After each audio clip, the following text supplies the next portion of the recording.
All right, it is a time-honored tradition. Today is opening day. Yes. Happy opening day, everybody. Everybody Yes. in studio is geared up. 2 Cubs against the Astros. I thought about wearing a jersey, but then after your inspirational talk yesterday, I did not. Oh, every time somebody wearing Astros stuff talks, I'm supposed to. Wow. Okay. I thought you were trying to signal to us that we were doing something wrong or No, we needed to no. turn I've something been here up. almost 3 years, and you're just now doing this? No, I've done it every time. You just don't realize that. Actually, because now you're not a favorite, so you're like you pay One or the attention to other. everything. Yeah. It actually makes sense that you didn't notice it the first 2 years because it's almost like the norm to you, right? I mean, yeah. like you hear that all the time during your games. Remember, Southwest Conference was based in the same place. If you weren't cheating, you weren't trying. So it's all in there. Sure. Would you say that most people from Texas cheat? I would think so. Okay. Yeah, you got to. Hey, it's all about winning. That's all they Way care to about. represent your state, Jimmy. All Way that matters is you win. to put the state of Texas on your back. I got more punishment for putting my hand in the cookie jar growing up than the Houston Astros did for cheating in 2018. So, hey, take your title. Congrats. You got in trouble for putting your hand in a cookie jar? Yeah. Did you at least get the cookie? A saying. That's like a common saying. Well, we don't know with you. We don't. Maybe have a You cookie really jar. don't know with me. Yeah, I mean that is a good point. Like there. So I didn't know if that was true. I mean, like, was there corporal punishment in your household growing up? I mean, yeah. Like, I did mean, you have I a grew shock up. collar on? I grew up in a Latin household, so there was a lot of wooden spoons, Hangers, flip flops, yeah. and hangers. Good point. Electrical cords. There were some belts. As well. There were belts. He as wasn't well. going to help you in that time. I was just a wooden spoon guy. Ooh. There was the belt, but the wooden spoon was the Dad. weapon of choice. Yeah, Dad was the belt. That was Dad's Did weapon he have of a choice. big ass belt buckle to it too? Oh no. We Okay. weren't in Texas. We weren't in Texas. Okay. He had but then mom was at anything she can really grab her hands on. That and soap in the mouth. That was the big never one. had that one. Yeah. If I ever said anything naughty or that I shouldn't say, or that like if I wasn't listening to her, soap right in the mouth. That's how we did it. Still, all greater punishments than what the 2018 Astros suffered for stealing the World for Series. all from this the world. stealing, they could have won one home game against the Nationals. They obviously didn't cheat well enough. Feel bad for the Nationals. People forgot about that World Series because we went into COVID and they weren't able to celebrate it. That is a good point. That is one of the 2019 World Series. Strasburg. Definitely is the one where it's like, oh yeah, I remember they did that, and they did without Harper too, which is funny. Which is kind of good for Harper that we forget that happened. Hey, that's a nice tie-in to this year. Until this year when the Phillies win the World Series, when they beat the Boston Red Sox in the World Series. I'm not with that. I'm with the Phillies. Yeah, same there. I don't know if I'm on the Red Sox train. I think the Red Sox might be. They haven't had a winning season in a while. I like the Red Sox. I'm listening. I like the Red Sox. I also like opening day. There is, of all the major sports, and granted, this is a sport that last week actually started in Japan with their opening day and 2 games that counted. So kind of. If you're a Dodger fan, they count. If you're a Cub fan, they're like, still exhibition season. Working some things out. But today is opening day, and if you know, it's like a big day. It's all about new beginnings. Everybody is great. Everybody is 0-0. Even the Chicago White Sox. Everybody can embrace until that opening pitch is thrown, and then you're like, oh, it's going to be wait till next year. Yeah, you see Sean Burke wind up and throw, and you're like, oh, okay, yeah, never mind. Screw the 0-0. That's a contest to play. Name a White Sox player. Oh, I can name all of them. I was looking at their roster last night, and I'm like, wow, there's a lot of guys that I've recently seen in the minor leagues that are now on a major league opening day roster.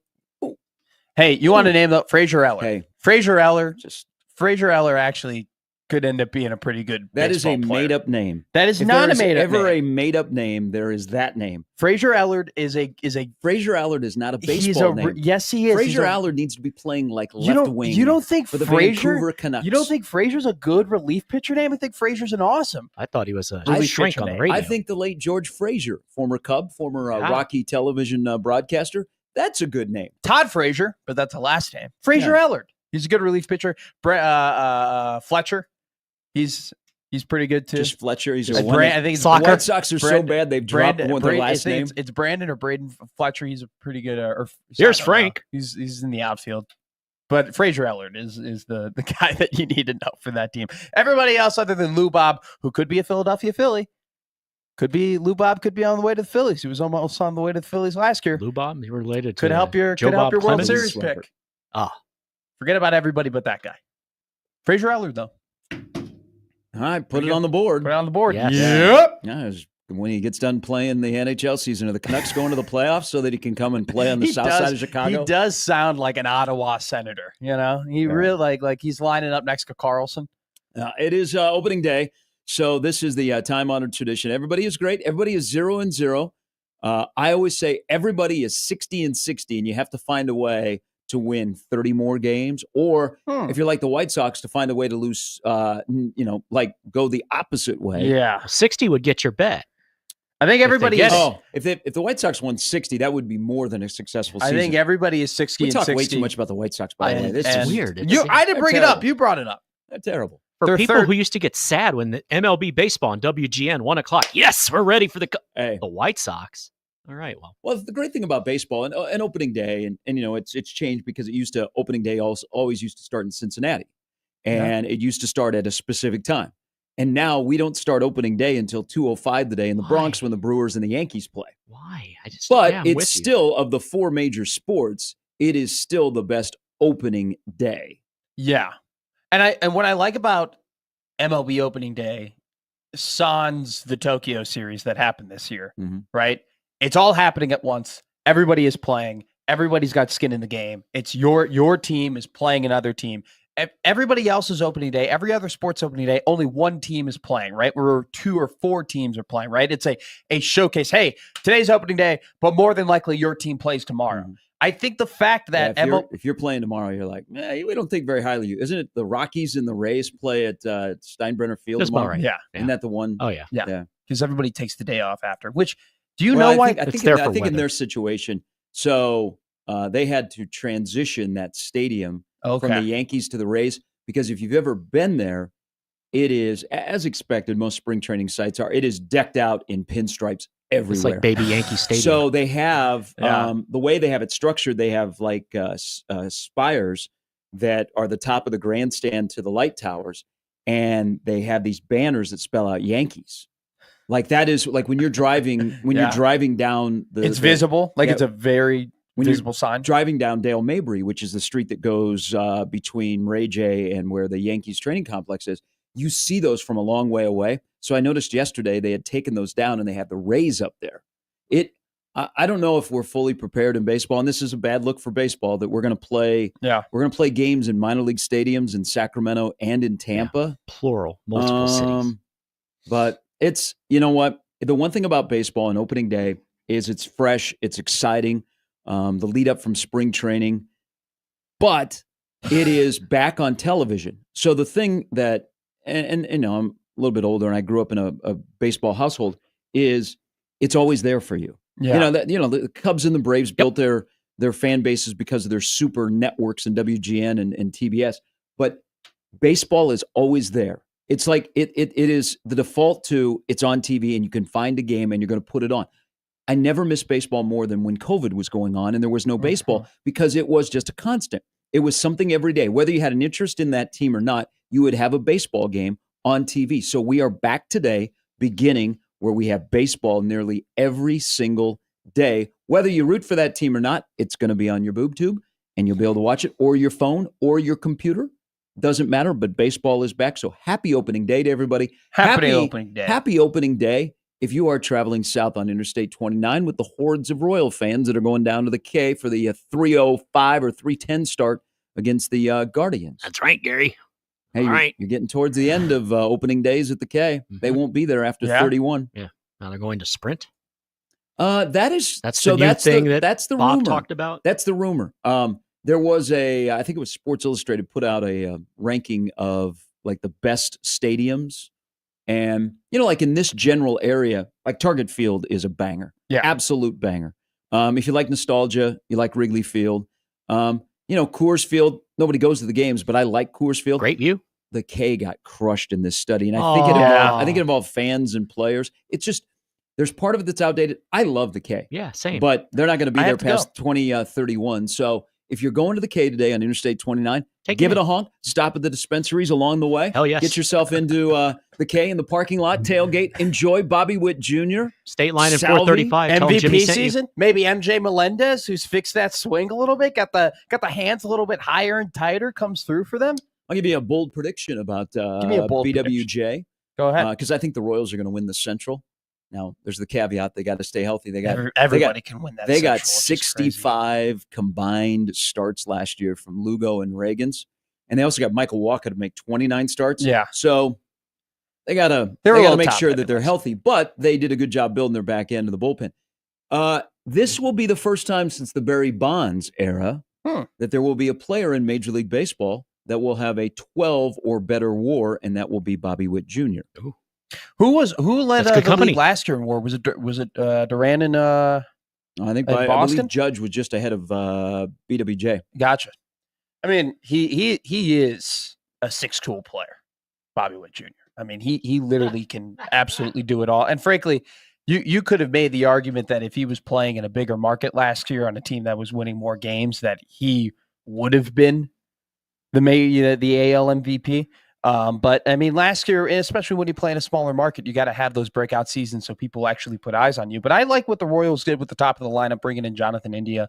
I think Melendez is, definitely have to figure it out. And you got to assume that Seth Lugo isn't going to have the incredible year that he had last year, but you hope that Reagans might be better. Well, that's the caveat though, right? Like they have their ace in Cole Reagans. And it's so you just hope that whatever regression that Lugo has isn't, as detrimental to the team, but it's a good lineup, and they invested money and they have new ownership, and their GM has done a pretty good job. What'd you say? Bobby Witt Jr. is a 6-tool player? He's a 6-tool player. I might have to adjust my WAR rankings. Is he going to pitch? Well, I meant stealing base. I can just do everything. I just say 6-tool, and the guy can do absolutely everything. Don't ask me what the 6-tool is. It's just a phrase. The 6-tool is if you're a pitcher. Oh, okay. Yeah. Well, like Ohtani is the only 6-tool guy in baseball. I just like to say that to be like the guy can do absolutely everything. I like to say that. You're like, I don't know much about baseball, but here's some jargon for you. No, I do know. No, it's not. I don't know much about baseball. It's like it's a hyperbole of like the guy could literally do everything. He can hit. He can hit for power. He can field. He's got speed. He can steal some bases. He's really good. Like he's got really great vision at the plate. Like the guy is the complete package. He's an offensive player. Yes, I guess he's not technically a pitcher with a 6-tool, but he's it. He's the guy. If Ohtani comes back and pitches this year, along with everything else he does, isn't he NL MVP? Yeah, he can take any award he wants. That's the one. Which one do you want? Take him. Ohtani is that he's such a high level bat that even if he goes out and he's an average pitcher, but he makes 20 to 23 starts, how is he not the MVP of the league? It's as if Shohei Ohtani's impact is simple as this. Take your absolute best hitter on your team and then say that, hey, he's going to make 23 starts this year and really take a load. Even if he's not the best pitcher in the league, he's going to take part of the load off of your rotation, which is such a value. So yes, if he makes like 20 to 23 starts, which we'll see. I think that could be an ambitious number.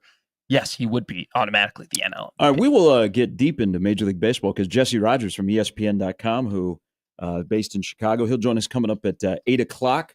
Again, you'll hear the Royals game over on 1180, but the Brewers, where my dark horse NL MVP pick, if it's not Ohtani, Christian Yelich. I don't think highly of the Brewers, but they always surprise you. Christian Yelich is my off the beaten path NL MVP. But they play the Yanks today. So you could have baseball all day because then you go with the A's and the Mariners later tonight. And you can stop by Paul Skeens pitches today. That might be the best opening day matchup on the mound. Alcantara for the Marlins and Paul Skeens for the Pirates. See if Sandy ends up in Sandy Alcantara can end up being a major trade deadline guy. When the season comes, it depends on how he plays. But I mean, that's a guy, that's a name that you have to look out for. And definitely, if you're a better team this year, you're kind of tracking his progress because there are some starters or there's some teams out there that would definitely. I mean, if you're the Yankees without Garrett Cole and Sandy Alcantara has a really, really good season this year, I think that'd be a prime pickup for them, especially heading into that vaunted AL East stretch to decide who wins that division. That division is going to be insane this year. Look at you already dismantling the Marlins. Good. I mean, they're bad. See, some things never change from generation to generation. They're not. I've had mine. You've had yours, and it's very uncomfortable to be the Marlins organization. Yeah, because he is a dude, and you're like, okay, that franchise has never been the same since Jose Fernandez passed away, because he was a staple. He was a Latin player that was their best player that they were going to build around in a relatively new ballpark, and he passes away. and they've been fighting it. Now, there is always the thing about the Marlins is you go, how many World Series titles do they have? Followed by how? Damn. Yeah. And you're like, damn. Yeah. Well, that and Jeter coming in and absolutely just pilfering that franchise. And now I get a revenge for 03. Do you know how, I mean, like how many really good players were on that team that he just let go? Yelich, Real Muto, Stanton. He got rid of, here's a kind of a niche one for you, but Garrett Cooper was a pretty damn good first baseman too. Yeah. Like that they just kind of let go. Like that was a team that if they had kept that core together for another 2 to 3 years, they actually could have like done some real damage in the NL. And yet they've, but they brought in, they did the whole, we're going to bring in a former player and, what the crap for him.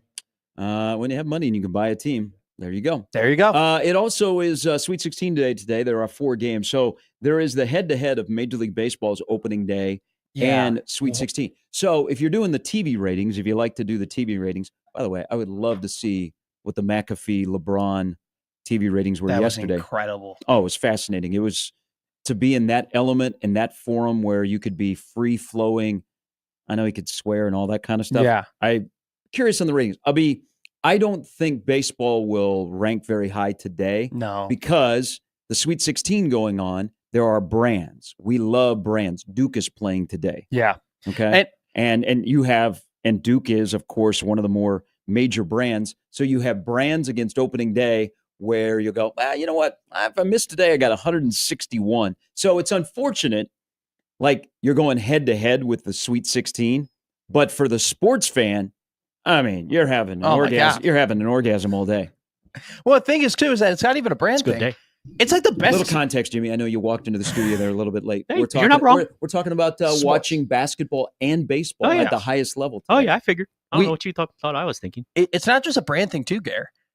It's like the best teams in the tournament are playing today. Like you can make the argument that the teams that have looked the absolute best are the ones that are on the slate. BYU and Bama is going to be an absolute like bare knuckle brawl. You got Florida and Maryland, who both look really, really good this tournament. Like Arkansas with John Calipari, who's 12-3 in the Sweet 16. That's a brand. I mean, Calipari's a brand in itself, right? I mean, they're playing. I thought this tournament really was bad. Texas I thought Tech they're team. canceling it because everybody's complaining about Cinderellas. This is what I told you guys a week and a half ago. I was like, this tournament everyone is going to complain because there's not going to be any Cinderellas or upsets early on. But then we're going to look at these Sweet 16 and Elite 8 slates and be like, oh my God, this is the greatest tournament ever. Okay, good. I was afraid this would be the last year based on how everyone was talking. I was like, hey, chillax. We're back. Grab a seat at 2 o'clock. Put on your favorite baseball team, and then around, maybe have a couple dual screens, a couple pitchers you want to see pitch, and then when we get to 6 o'clock, start putting some basketball on. We'll talk plenty of basketball because yesterday was an extremely busy day in basketball around here. Will continue to be a busy day today in college basketball. Steve Sipple will join us coming up at 9:15. There is more football in Lincoln today after an off day yesterday. So Sipple stopped by in his usual Thursday slot, and then Brian Edwards is by at 9:45. He'll have a vested interest in his Florida Gators against the Villanova head coach. I already got picks in the inbox already. For Brian for today. Yeah. Wow. I walked in here to picks. He's got his Gator game day face on. Yeah. BE likes the board. MM, not so much. There's a reason there's not a big board behind me this morning. It's probably only there'd be one pick on it. So and that would be Alabama BYU over. Oh, that's a no-brainer. Yes. Yeah. Good call. I mean, people should just – are you getting much – you're not getting much scratch though, right? No. That's a no-brainer. No, that's like – so right now what I saw was 160, and I think that was trading over minus 120. I still think, though, it's worth like 3 to 4 units just because both of those teams have like – and I think St. Mary's only once before they played Alabama had only given up 80 all year, and then Bama just scored 80 on them. But BYU – 11 of the last 12 has been absolutely hot. Both these teams have been in the 80s and the 90s during these big stretches. Like you said, I think no-brainer. BYU averages 81 a game. Alabama averages 91 a game. Yeah. Ugh. So you had two offenses that are in the top 13 in KenPom. Sounds like a good game. Sounds like it's – dude, that is going – that might be the game of the tournament. I wouldn't say the game of the tournament. It might be the game of the day. Is Alabama BYU. Both definitely these an teams interesting are just contrast. so hot. I mean, they're just so good right now, and you got like legitimate players on both sides. You got Demon for BYU and Saunders, who's an absolute flamethrower. Sears is playing great. Grant Nelson is going to have is going to have a really big role in that paint. Like those two teams are just it's going to be a track meet back and forth. All right, when we come back, we'll talk about the basketball yesterday. We will get to the softball because it was a record-setting day and a pretty cool day over at Connie Clausen Field as Nebraska shut out Omaha. Jordy Ball. Did not know that last night until someone told me at the game. Jordy Ball, that's the first time she's pitched in Omaha. Now, it should have been a no-brainer because Oklahoma has never played Creighton or Omaha, but that was the first time last night. You could tell. And my thing about people watching her warm up, it's real. Like, she is a rock star. She is a legit rock star who is a personality who has, she's different, and she has turned that program around. But it was a great day yesterday over at Connie Clausen Field. So we'll get into that. And I spent time with John Cook yesterday. Yeah. A couple of interesting things that we will discuss as we roll along. The lineup brought to you by the referees at John Higgins Weather Guard, Jesse Rogers on opening day of Major League Baseball at 8, Sip at 9:15, and then Brian Edwards will slide in as well on Gary and Matt on 1620 The Zone.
All right, shout out to Tyler, who's a diehard Twins fan. He'll load it up after the collapse last year. The Twins are in St. Louis today. World Series rematch. The Cardinals. That's right. Well, the first ones I remember. That was a good World Series. It was. Last day game World Series in that year. Really? Yeah, Game 6. At the Dome? Yeah, because the Vikings were playing the next day, so they were hoping that, hey, if they wrap it up, we can change it over. And then when they won, they moved the Vikings to Monday night to have 2 Monday night games to play Game 7. Look at that. Joe McGrain against Frank Viola. You're like, how the hell does he know that? It was on MLB Network the other day, and I was watching it. So streamer. So Debo is in early today. Big Cardinal fan. Of course, you and I do not like the Cardinals. Can't scan Cubs fans. Can't scan. Sucks that Dexter Fowler went there and played, and then Wilson Contreras went there and played, and John Lester went there and played. Ryan Theriot. I'm so mad that Ryan Theriot won a World Series with them. Debo. Mike Shannon, the late Mike Shannon, longtime radio voice on KMOX, with him and Jack Buck. Yeah. Take a whiff of that one, big boy. I will say so I don't want to be like angry at the Cardinals, even though I like Pablo Lopez pitching today. I just need Sonny Gray because he's on my fantasy team. I need him to pitch like 7 innings. Don't give up a run. Maybe go out and then the bullpen blows and the Twins win. So you don't have a rule with that? Like you don't draft, because I don't draft Packers. Like in fantasy football, I don't draft Packers. I don't do Packers. I draft the best, my friend. Yeah, I don't. If there's money involved, I don't care. Fast I don't do Packers because I don't want to root for any person. You don't do that with Cardinals. I'll draft 5 Missouri Tigers. I'm picking the best players no matter what. Just win, baby. Just win. I'm able to separate fantasy and reality. See, I can do that with the NFL because there are 31 other teams and there are plenty of other skill position players that are not on the Packers that I will gladly draft, okay? Now, I try and avoid drafting players that are on my team because, you're not the only one that's told me that before. I get that. Because you're sitting there like, okay, like doing fantasy football, I don't have any Chiefs. It would be kind of... Not even 15 if you could pull it off? Well, I mean, I would. Okay. Yeah. But I need a new quarterback. I'm not every day I'm rustling is not working. I'm searching. I'm not certain. I know guys like it's a known thing and probably just cities across cities everywhere, right? But like the hometown guy, right, goes way too early. So I very rarely draft Bears because like Roma Dunze went like 4 rounds too early this year. Matt Forte used to go in the first round. Yeah. Like the Bears defense in like 2010 got like drafted in the 9th round in one of the drafts that I was in. Like it's just one of those things where like hometown cities draft the hometown. So I don't typically, I'm all about value, but at the same time, I don't avoid it because part of me is like, you know what? And now I have more to root for. Now I have more to cheer about. Like if they have a really good game, I'm getting more boisterous. I'm getting more excited about it. Now, here's the thing. I'd be equally mad at them no matter what. If they had a crap game, I'd be pissed at them regardless of whether or not they're on my team. So it's neither here nor there. Now, there is in this fantasy league that I am in, I'll make this real quick. This is what everybody wants to hear about. So two of the people that are in our fantasy league that have been in our fantasy league for 15 years are both in front offices of Major League Baseball, and one has an impact on a roster. He happens to have 2 players on the team that he works for as an assistant GM on his roster. Wow. So someone brought that up the other day in our chat about our fantasy. Is there a little collusion going on there? No, he's the one that got our rules changed. Yeah. Because he knew a transaction was happening before anybody else did. And so he dropped the guy in our fantasy league and added this guy that they were calling up from the minors. Yeah, we had a lot of speaks with him. But I do like... So I'm not super high in the NL Central. Of course, I am on the Cubs. A little low on the Brewers, and I know I'm going to get burned. Terry Francona worries me about the Reds. I like the over of 75.5 wins for the Cardinals because Sonny Gray has been awesome. Now, he's getting up there in age, but he's been awesome. Fetty fell off in the second half of the season, but I think he'll be back to where he was in the first half of the season. Mikolas hasn't been good in some time, but they got young arms. So I think they can be better than 75.5 wins. I mean, even thinking about this, even if they win 76, they're still well below 500. But I'm not. You can live with that. Yeah, you can live with winning the bet, but the Cardinals still being below average. Marmol may not make it, but I like the Cardinals over 75.5. Yeah, I'm not really touching the Central. I'm not really like I just. it's just one of those teams where you have the Brewers and you have the Cardinals, where it's like I feel like we've been in the same song and dance for the last couple of years, where they're 30. Well, their always rosters seems really like just the aren't that Central is- talented, but they're so well put together from the front office and just managerial perspective, regardless of who the managers of both teams are, that they are just going to be competitive year in and year out. But, going back to the Cubs in the Central Division, it's just like, it just seems like 87 to 88 wins is comfortably going to win that. And whatever team can avoid injuries and just play consistent ball week in and week out is going to win that division, which is a pretty easy task considering when you kind of look at the other divisions in the MLB, where it ain't going to be that easy for a lot of teams across playoffs or bust on the north side. All right, here's some guy that would like to talk about baseball, I'm sure. We'll break it all down. Good morning, Andrew. What's going on, guys? How you doing? Man? Yeah, how are you? Amazing. Every day is a treat, boys. Every day. Every day you're a treat. What are you doing? Are you falling? Did you fall down a ditch? What happened there? No, that was just my phone is falling.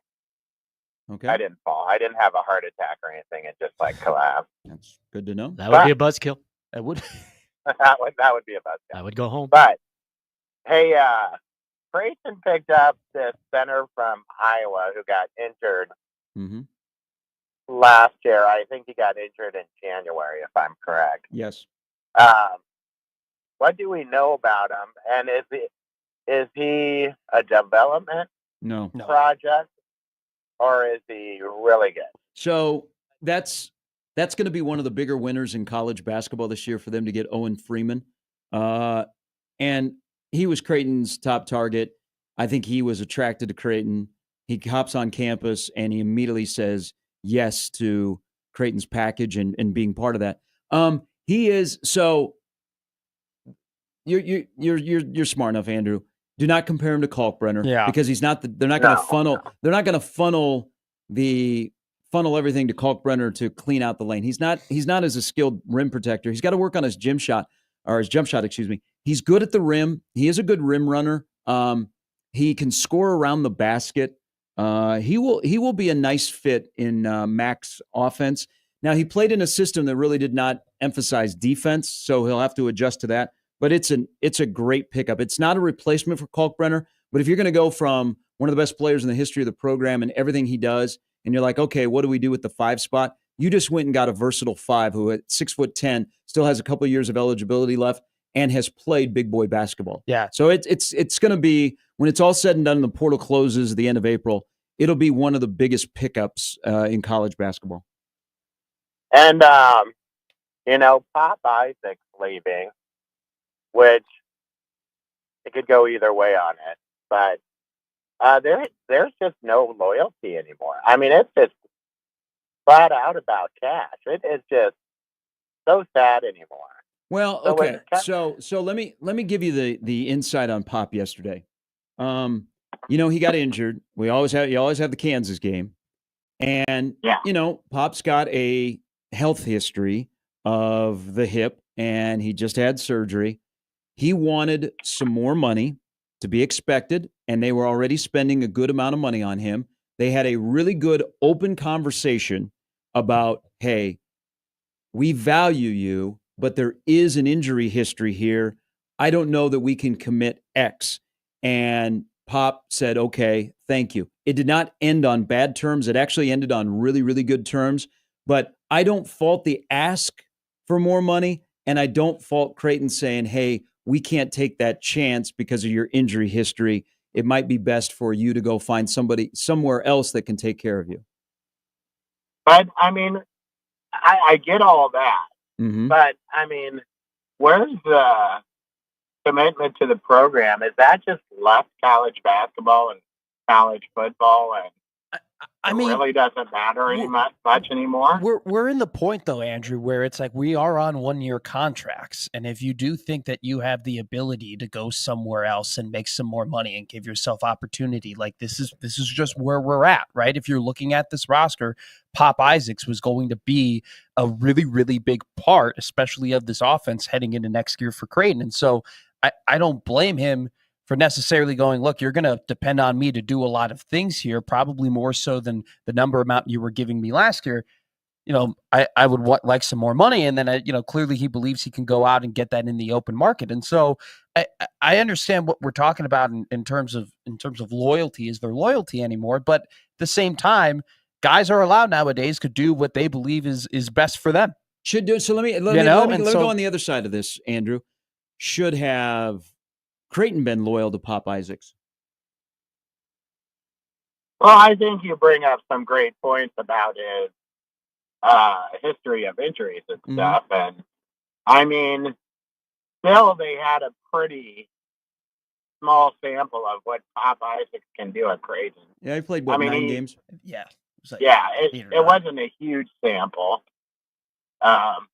So I don't think Creighton was in the wrong to say, you don't get any more money. This is where we're at. This is what we have allotted. This is your value to us money-wise.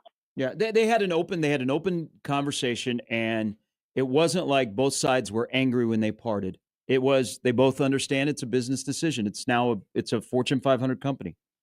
But the injury part, the fear of the injury is the biggest thing. Is if you're going to go all in, you're going to want 30-plus games, and there's still no guarantee. So he'll land somewhere that wants somebody that needs some volume of shots.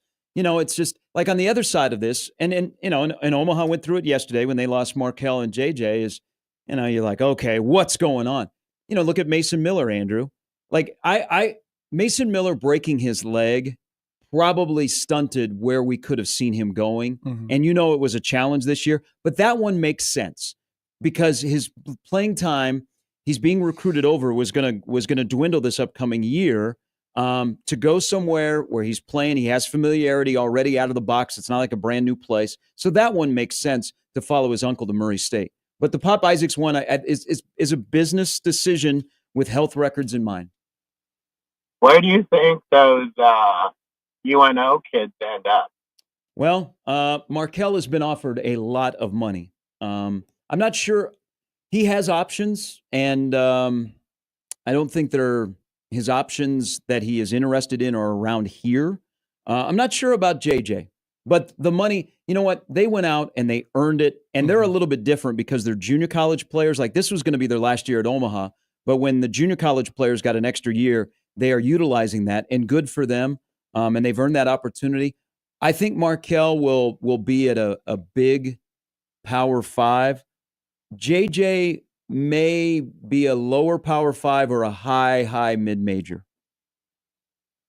All right. Andrew, thanks for the phone call. Thanks for dropping knowledge. Hey, thank you.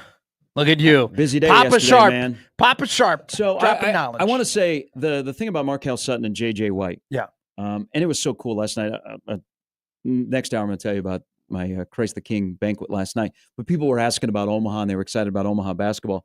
This was not a surprise to any of us. And actually, it shows you the inner workings of how the season went. Once it became known that junior college players were going to get an extra year, this became reality that Markelle and JJ were not going to have another year, and they went through senior day. So they played with that knowledge, but never let it affect their performance, and you know what, it ended up being a historical season. So kudos to Markelle and JJ, because they weren't saying, all right, let's go play for a bigger bag. They were like, okay, we got an opportunity here, but Omaha is first. Also shows you the inner workings of Chris Crutchfield's program. So that yesterday was not a surprise. There was, when we left Providence, I would say there was about, and everybody knew that Markelle was leaving like months ago. And he was open with the coaches, and they were open with him, and they had a back and forth dialogue. And, Chris Crutchfield has wished him well, called him a son on Twitter late last night. When we left Providence, there was probably about a 20% chance JJ was coming back. Okay. But the money is just, there's too much. Now Omaha is aggressive, but they can't, like JJ will probably get $400K, and Omaha can't play in that world. And great for JJ if he gets it, but it's not a surprise that both of those guys are leaving.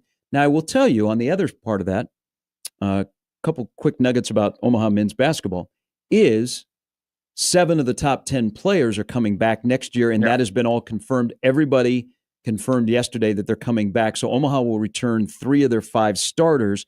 They've gotten an enormous amount of interest in the portal because the coaches are on the road recruiting. And at some point here in the near future, they're still working through some things.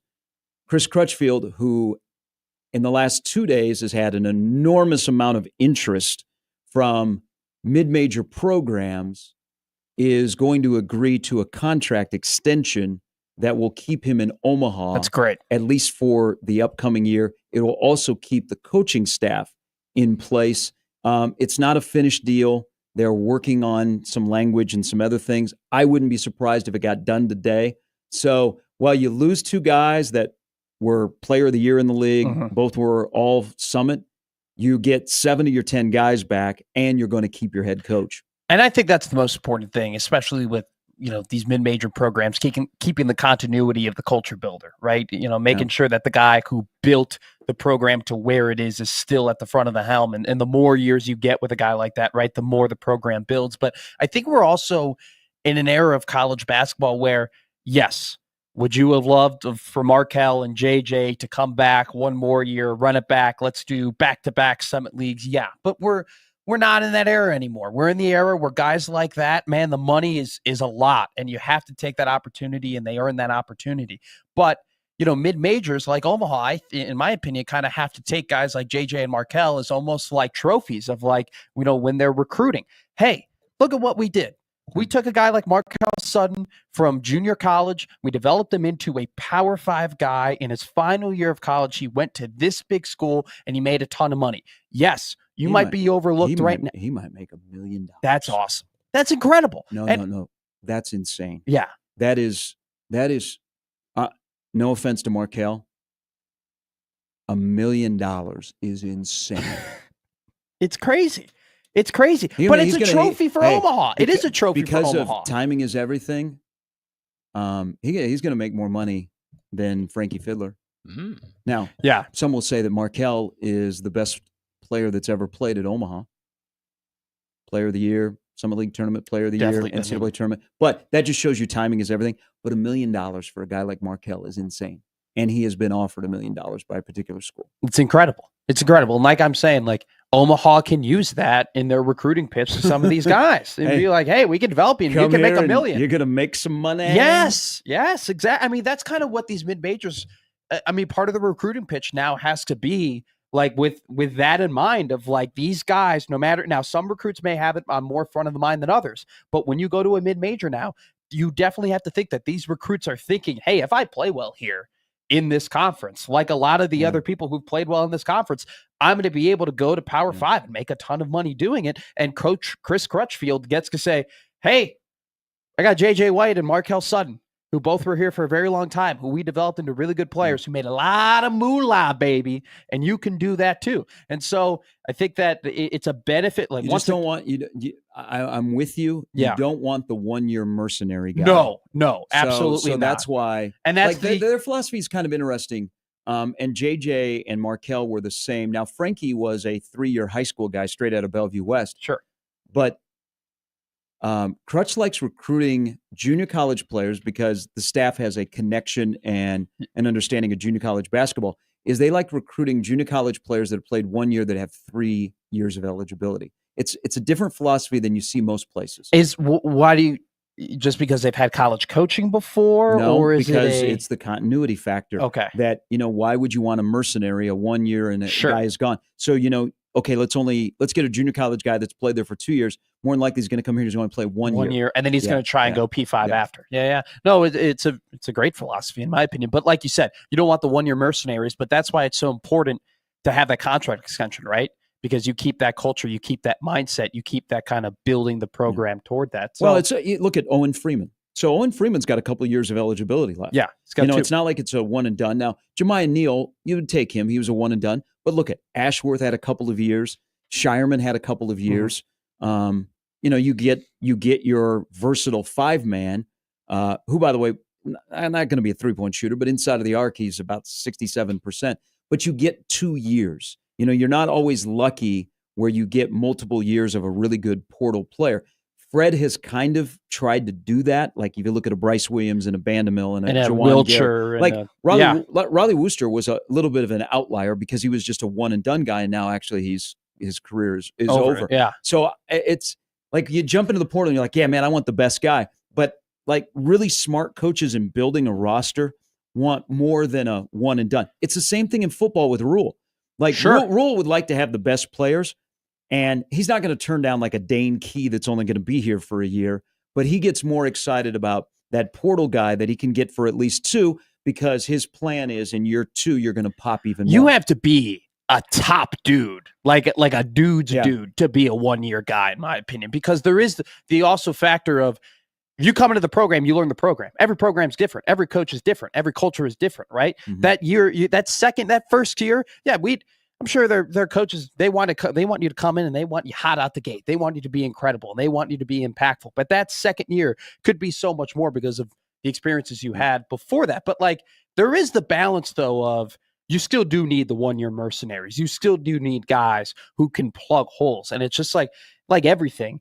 I think teams are kind of finding their balances, right? And the most important thing I think for coaches just everywhere is find what you're comfortable with doing, right? Mm-hmm. There are going to be some coaches who maybe they are comfortable with getting 1-year mercenaries. Maybe they do like certain guys. So they like kind of jumbling, and being multiple and having different looks every year. There are some coaches who don't. Rick Pitino. Yeah. Pitino was talking in Providence last week that he likes the 2-year guys. They're not going to turn down 1-year guys, but coaches like the 2-year guys, and those guys are going to pay a little bit more in the portal. You know what? Yeah. Give you on the front end. If you earn it, we'll give you more on the back end. I wonder what coaches like, what the line though, what's the line of demarcation for high school recruiting or high school, the what? Like when does the what? I was thinking that too. When the what? The line of demarcation? No, the what? The what recruiting? High school? The what? Nobody recruits high school guys anymore, right? No. I'm saying like a guy. There's a lot of these prospects out there who are transferring from Power 5 places. They're former top 20, former 4-star, former this. I wonder at what point does that wear out for coaches? At what point does it not matter anymore that 24/7 thought you were a 4-star, that this place thought you're a top 20 recruit? Like, where does that just lie in all the tape, or are you just kind of like, after 2 years we're done here? Mm-hmm. Just know that, man, I feel for high school kids. Nobody recruits high school kids anymore. I know. Calipari said that on McAfee. He's like, we're not looking at them. All right, when we come back, John Cook almost got fired before he got to the end of his retirement. Spent some time with Coach yesterday. Great tease. I'll tell you what almost happened when we come back. Jesse Rogers on the opening day of Major League Baseball coming up at 8. Steve Sipple and Brian Edwards on 1620 The Zone.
Hey, another thing going on today. So not only 4 Sweet 16 games, you have Major League Baseball's opening day. It is the start of the NCAA hockey tournament as well. Oh, it's a banger of a day.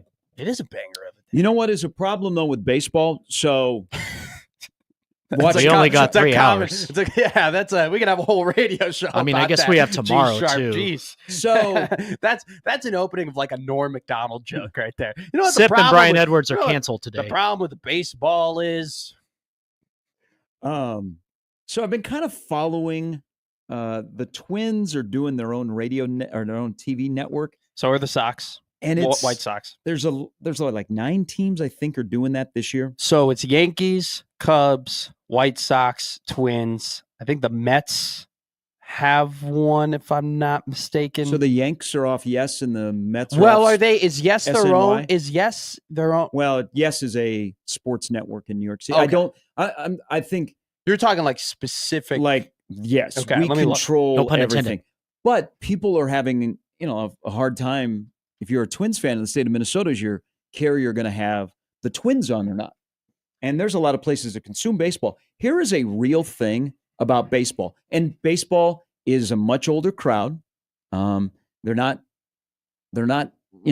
churning up the younger fans. Except Nick. But they are, but not to the extent of when my generation was growing up Right. and my dad's generation, where baseball was America's pastime. Appointment viewing. It is not America's pastime. It might not even be the second most popular sport, which pains me to say.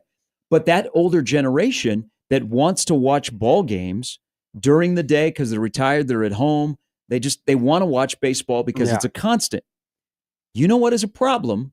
And if you have an older group of parents, we said this last year. Trying to get dad or mom in tune with YouTube TV is a challenge. That is a big, big deal that almost if I was MLB.com, I would put a tutorial up about how you can watch your favorite team on YouTube TV. We had like a 50s instructional household. video.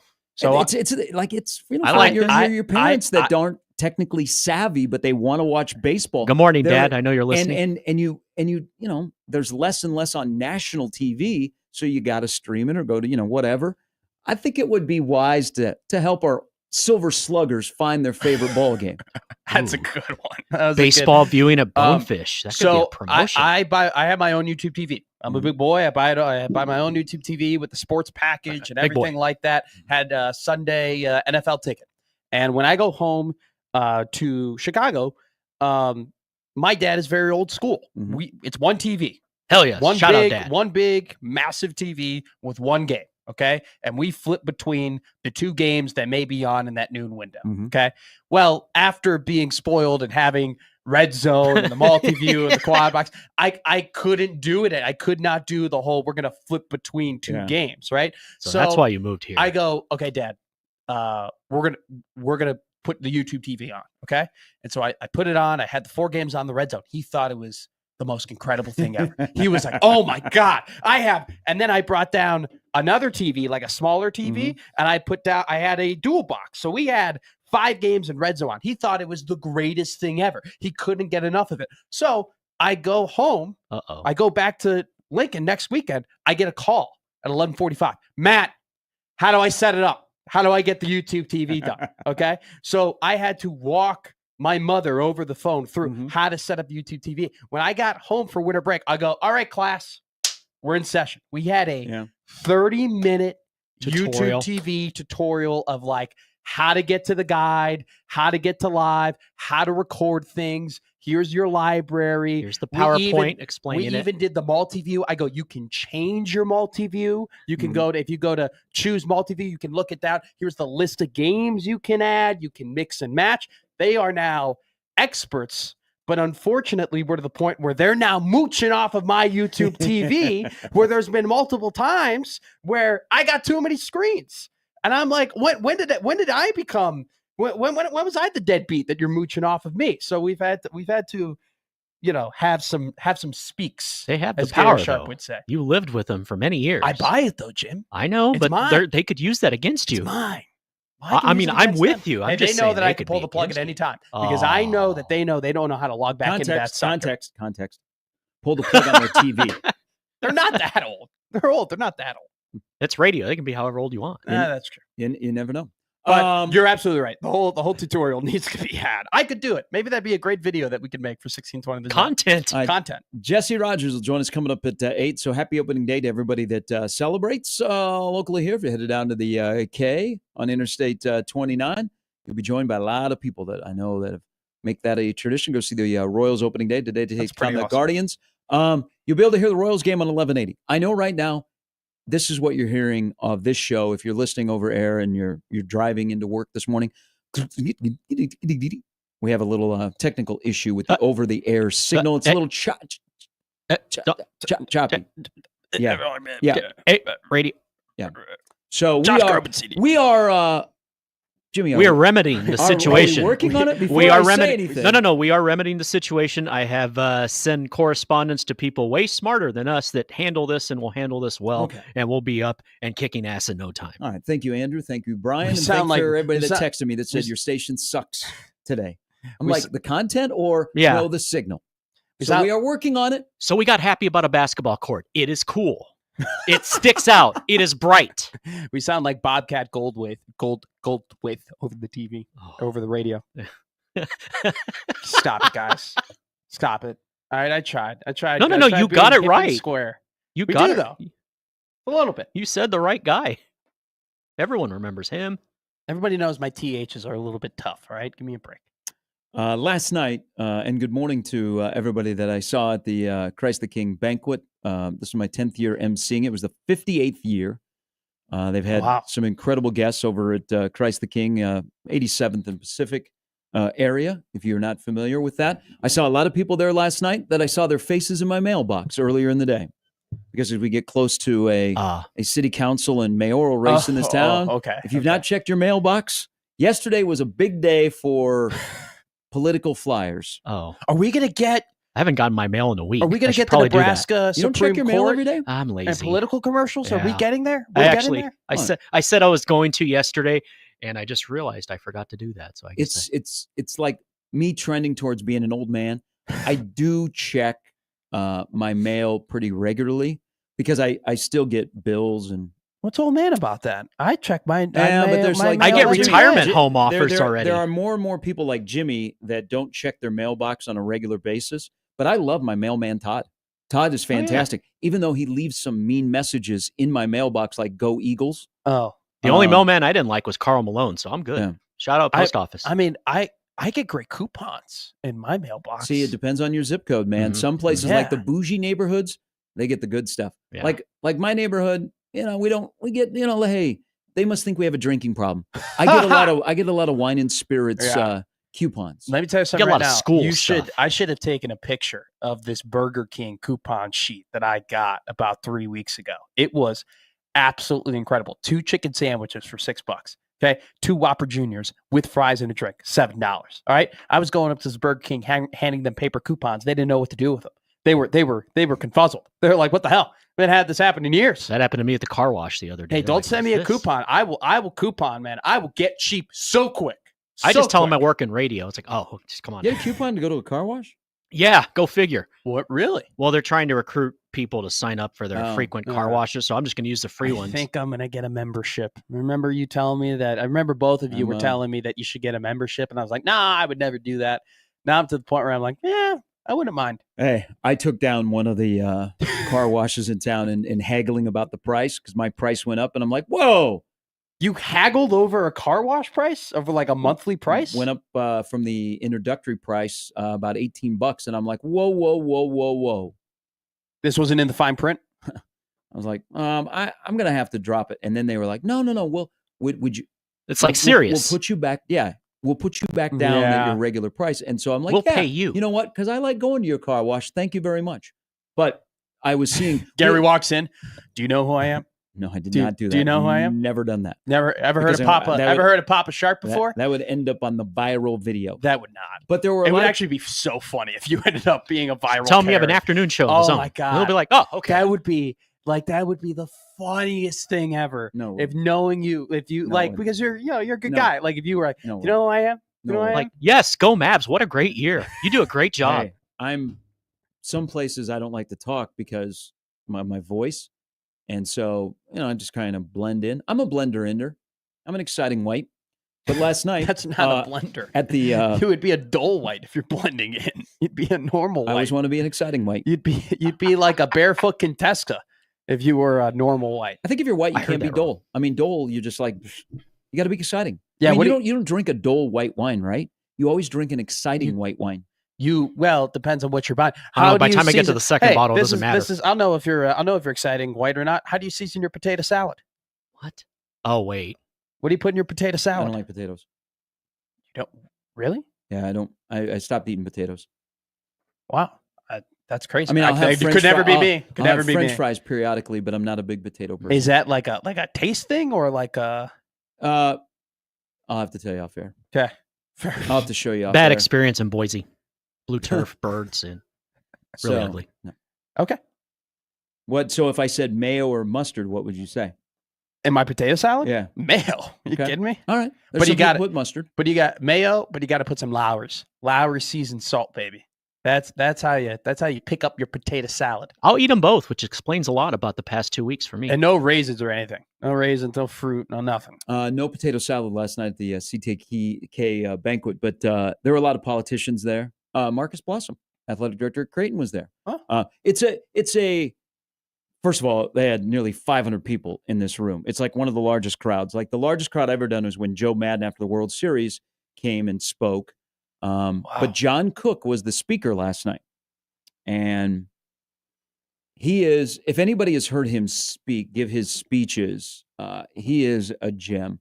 He is an absolute treasure who is one of the more fantastic storytellers. Now, when you've been the head coach of Nebraska volleyball for 25 years and you've gone from China to a retirement home where that convinced you that you should retire, you've got a lot of stories. Yeah. And so people that were last night got to hear his stories that I'm not going to repeat on air just because they are what happened in that room stays in the room. But I'm going to tell you two things. First of all, he's a new grandpa. His daughter Lauren just had their baby. So he is back in Nebraska for the week.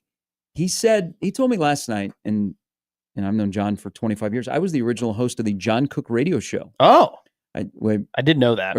Take that, relayed JB. the story that the first show we ever did, he walked in and he said, "Do you know much about volleyball?" And I'm like, yeah. And we ended up talking about football for an hour on air, got an angry letter from a fan that's like, "This is a volleyball show, but the two hosts were talking about football." It was the volleyball coach and yours truly. Yeah. So we were better after that. So I told him we were telling that story last night. Good show, but- though, that day? Hey, John, now listen, this is the versatility of the now retired volleyball coach at Nebraska. He could have been the athletic director at Nebraska, which is a strong possibility before Trev Alberts was hired. And he could have been a member of one of the multitude of staffs that were coaching football while he was coaching volleyball. He loves, and that's his background. He played football and he coached football and he loves football. But two things he said last night that were very, very interesting. And he is not going to spend a lot of time around here. He's not going to hover over the volleyball program. He will not have an office in Lincoln. He is going to be involved as much as Danny Busboom Kelly wants him involved. He's got some things. He is big with his horse and the roping. He's having his own deal coming up in April. Rodeo. Yep. Nice. So he's going to do a lot of that, but he's not gonna hang around. And I said this when he announced his retirement, just knowing him a little bit, that is John Cook, the person, not the volleyball coach. I'm like, he's at ease. This was not, I'm going to have second thoughts. Now we're a couple of months later, and last night I was chatting with him.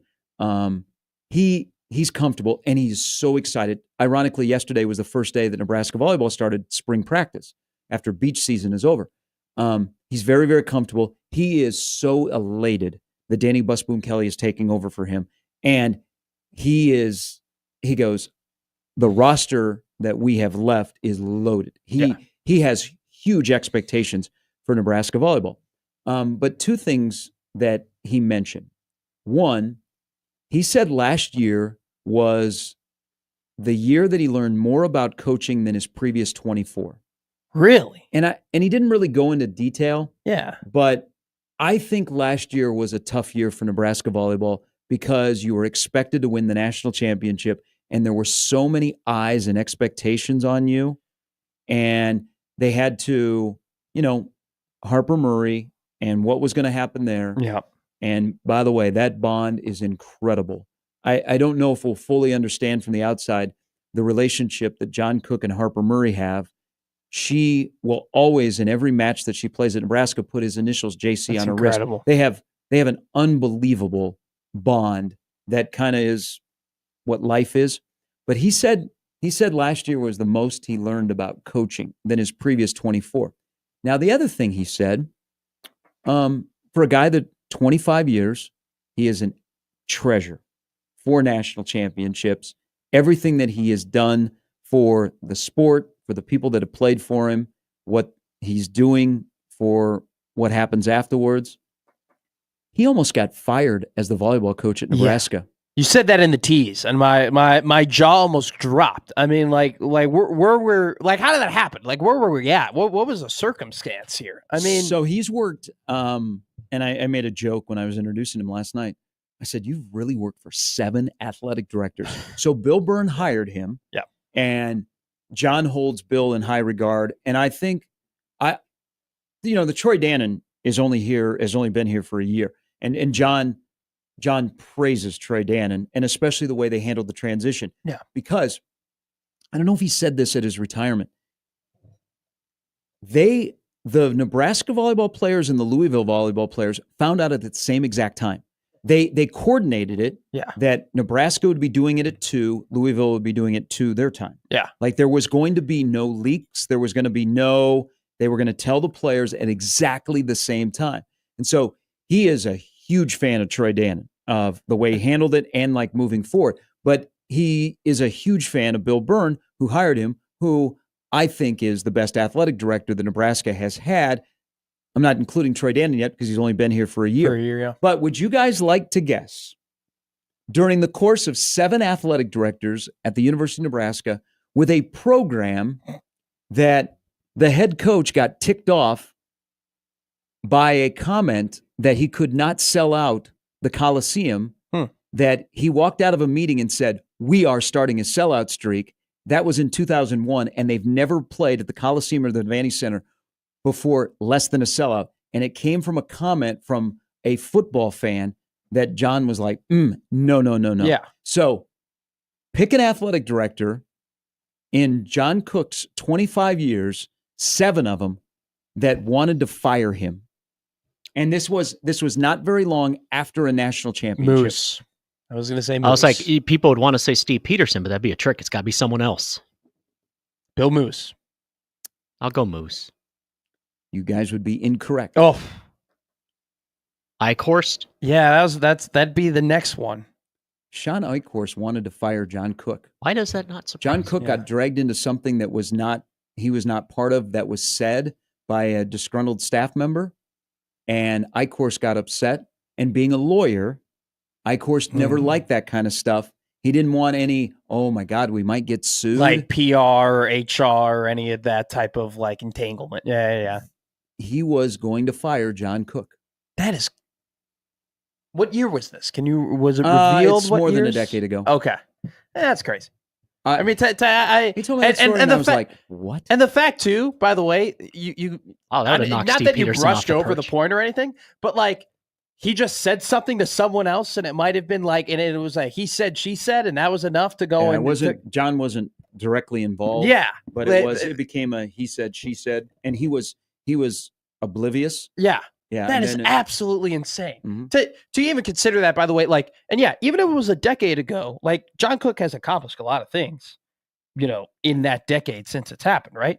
But at the same time, he still at the time was one of the greatest coaches in volleyball history to that point with everything that he accomplished. I mean, it's one of those things where and I know this isn't the conversation that we're trying to get into, but it's like it always starts at the top, right? And that no matter who you have hired as a coach and what sports and what talent you're getting, it's always about who's at the very top of the ladder. And that's always been an incredibly important, like, if you got someone who's unstable at the top there or not doing their job there or is uncomfortable, is too over their head, everyone is going to suffer, right? And so it is a little encouraging to wrap this back around to like current Nebraska, the fact that John Cook has said so many great things about Troy Dannon, especially, I mean, he called it on Keeping Up with the Cooks, a masterclass. That's what he called it. He called it a masterclass in transition in terms of, and also too, there were so many moving pieces to try and make sure that transition was smooth. I don't think there was, like, with who he was talking about, with who was involved, I don't know if there was really more than 10 people who were involved in the communication between Louisville and Nebraska and the players and Danny and signing the contract and everything like that. And so, I mean, it's a kudos to Dannon, but I mean, John Cook, and when he retired, you and I talked about it, I have one word for that guy: classy. He's just a classy. When I tell you Tom Landry last fall, he's a treasure, man. Yeah, like you try to find a reason to fire that guy. What? Get the F out of here. Yeah, I don't know. I mean, we know now, well after the fact, the Harvey Perlman Shawn Eichhorst connection in Nebraska about ruined Nebraska athletics. Even I know that. I mean, I don't know how we survived that, but he said one other thing about Danny Busboom Kelly that was kind of funny. He retold the story that he did at his retirement about how he moved her to Libero and she disappeared for 3 days. Great story. So when he first recruited her, he went to her house. So she was living in Cortland, and she lived in the basement of her parents' house. And so Danny Busboom, now she's Kelly, said, "You want to come down to my bedroom? I want to show you my bedroom." And she lived in the basement of her parents' house. Okay. So John is telling this story, and I'm not speaking out of turn here.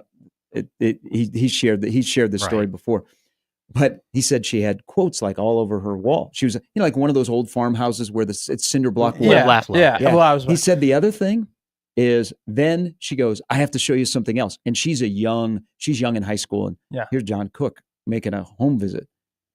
She said, "We got to go outside." And he's like, "Okay." This nice day. She took him out and showed him the pig that she was showing in the fair. That's nice. Awesome. That was part of John Cook's first home visit to now the head volleyball coach at Nebraska. You don't think that won him over immediately? You don't think he walked out there and saw the pig that she was so proud of, and he goes, "Yeah, I'm gonna win a national championship with this girl." It probably helped. Another thing that he says about her, and this was from her athletic ability as a volleyball player. He said that he knew she was going to be really, really good in volleyball when he saw her playing in the state tournament in basketball, because she was doing things on the basketball court that players on her team or that she was playing against could not do. Didn't he say she was the first girl he ever saw do a turnaround jumper in a game? Yes. And that was that proved her athleticism. And we've seen, not to compare, her to current football players, right? But there are current football players on the roster that Matt Rule saw play high school basketball, didn't really see the football tape, and was like, "Oh, that's just athletes," right? I mean, it's an incredible way of recruiting, right? And just seeing how the athletic ability. But I laughed. So I was watching Keeping Up with the Cooks, and there were two moments I just laughed my butt off at. The number one was there was about 8-9 minutes into it, and him and his daughter, they weren't talking about volleyball yet. John wanted to get into the fact that it was bear season and the Bears are now out of hibernation, and that he was genuinely concerned and warning people like, "Hey, if you're in Wyoming, the bears are out. The males are coming out right now. The females will be right behind them with the babies. Just be aware of the fact that they're there." I thought that was really, really funny. And then he was talking about football and maybe being like, he was like, "I might go and coach football." Like, he was just talking about being like a high school football coach. I legitimately think, I know he said, "I'm not going to hover around the program and I'm not going to be around too much," where that's great. Don't go away though. Everybody needs a little bit of John Cook. He still needs to be around in some capacity, in my opinion. But if Matt Rule gave him a call and was like, "Do you want to be like a football analyst?" I know this won't happen, but if he were to do it, like if Matt was like, "Oh, why not? We can hire anybody now. Anybody can come in. We can have a bunch of coaches. You just want to be a football analyst? Red Bull? I don't know. I think he'd be tempted. He looked really giddy talking about coaching football, right, with his daughter. I mean, I think he was talking more of a high school capacity. He is.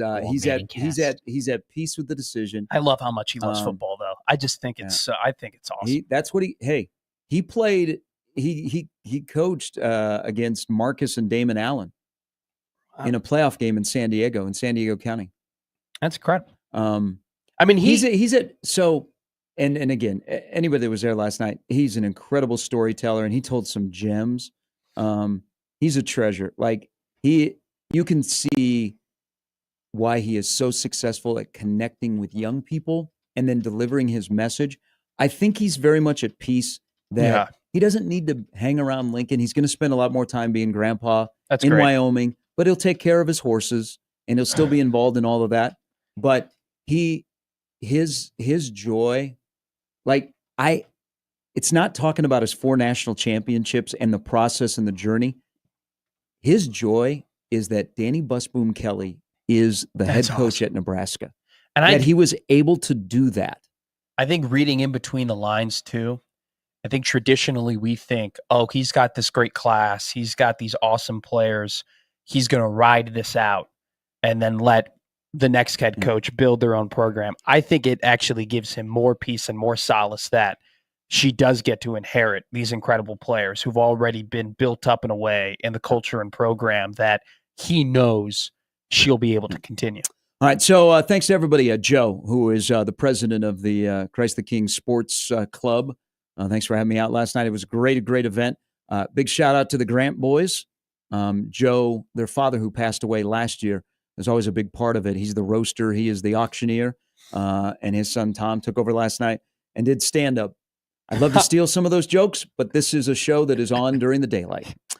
So again, thanks to everybody. I hope everybody had a great time. And man, JC's a dude. All right, we'll come back. Jesse Rogers coming up at 8 o'clock. Steve Sipple, he's a dude. And Brian Edwards on 1620 The Zone. Hey, Moose Roofing is the place for you, an Omaha roofing company focused on, you know what, you being right here in Omaha, serving people, and the latest technology, restoration of your roof. It is the number one asset in your home. So if it's not going well, you're like, oh boy, there's only one place to go. Contact Moose Roofing. Because what they do is they don't show up and put up on a roof and leave your yard a mess, and they've got supplies all over the place. What they do is they start from the bottom because they get to know you with their consultants. They want to know what your issue is and who you are. And then as they review the key elements of your roofing system, they're going to talk about ventilation system. They're going to walk you through what's going to give you more life on your roof. They're going to fortify your roof before the next major storm occurs, and how proper and preventative maintenance of your roof can save you thousands over the lifetime of your roof. They are all over town, 15,000 plus roofs Moose Roofing has been involved in, from Omaha all the way to Council Bluffs. Plus, they have an entire department, as they not only do the stuff on the ground and on your roof, but they have a service department that is going to help you navigate the insurance process, which is getting more and more difficult if you've ever had to put a new roof on your house. And if you do, residential, commercial roofing, repair and service, Moose Roofing is the place to go. You can find them online today at mooseroofing.com. That's mooseroofing.com.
Whoa! They make what?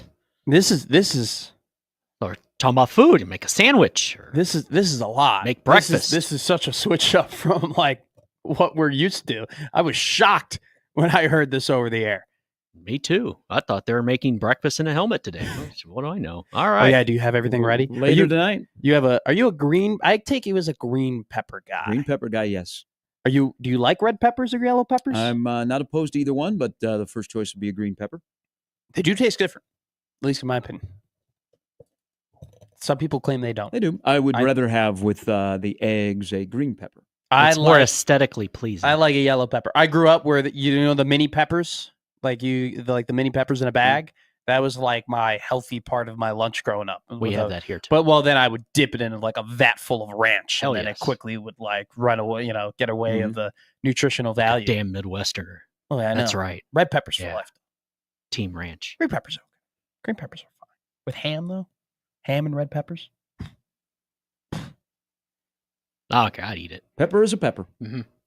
There's a difference. Just don't chili. the one thing that you miss, like if you go to opening day and you're Julius. looking for, don't play pepper. When those used to be Shea Stadium, no pepper games. Yeah, no pepper games. Dad, what's pepper didn't know games? that. I thought we like pepper. I don't know what that is. They've done away with pepper games. Even the youngs don't even know what pepper games are. What's a pepper game? Exactly.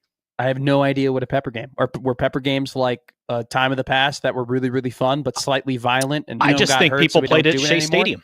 So, okay, did you ever play hacky sack? Yes, we owned a hacky sack, but it wasn't cool. Like it wasn't like Yeah, that was more when I was Like, in school. I was it was like going out of, Yeah. it was fading I away. was introduced to a hacky sack when I was like 7 years old. Okay. And then one kid showed up to the park with it when I was like in 5th grade, and I'll never forget it because he got bullied relentlessly because he thought he was cool with his hacky sack. So the hacky sack was really out, but when I was growing up. So was that a thing that was in? Oh, I was a So, happy sack. back in the day? Happy sack Yeah, prime era. hacky sack had a run. Yeah. Where, but you would Good usually people. like be in a circle Mhm. of, people that were, doing the hacky sack. So you would pass the hacky sack to people? Yes. Oh, you play suey. You know what Like suey Blue Pig? is? Suey is Matt, like you the stand. fullback? It's like what you do in hockey with the basketball, or Yes, with when you- basketball when with the you're soccer war- ball, when with the you're soccer warming up. ball when you're warming up and you kick it to each other back and forth. But pepper, What's a Yeah. pepper game? playing pepper was you'd have somebody with a bat, and then you have like 3 or 4 guys around with gloves, and you have one baseball, and so you would throw it at the guy, and he would hit it back to you, and you were in short distance from each other. Yeah. And so it used to be you would play that game in a small area back between Hell home yeah. plate and the backstop.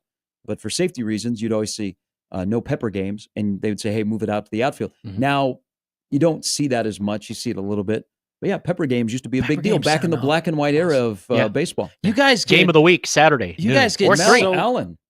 You guys get How so about many that? slightly annoying, slightly dangerous things back in the day of when you guys were growing up that sound really, really fun. That I Slightly unfortunately, well, I mean, yeah, like if you're playing it behind home plate, like a pepper game would sound slightly annoying for people who are just trying to get a beer or a hot dog, but it sounds like an absolute blast. Hey, we were less apt to die back in the day, like Evel Knievel. They were He tough. could do those things. Like if Evel Knievel tried to do that today, he'd Yeah. probably die. Mhm. Yeah. You Yeah. guys are more. We're coddled. We're protected. No. I mean, we're eliminating fun every day. We were Every more, foul's flagrant for we your were generation. More. We were more dangerous. Look at how the NBA was played. Yeah. Now, if somebody gets hit in the NBA, it looks like they got sniped. You Yeah. guys could be Back then, it was outside a of common your foul house or a play on. for like multiple days at a time with no contact with your parents, with no phone, and you would be okay to a certain degree. Yeah, just show up for high school graduation. Everyone's there. Like, hey, there you are. If I'm gone for more than 6 hours without telling people where I am, immediately someone gets worried and is like, "What happened to Matt?" It's crazy what you guys used to be able to do. It sounds a lot of fun. It as was well. called trust. Don't get arrested. Be home by dawn. Like Coach Chris Crutchfield Let's said, go. don't add to the population, don't take away from the population, and don't end up in a cell. Yeah, that's pretty No, much what it was. Don't get detained. Yes. Yes. Sorry, I butchered that.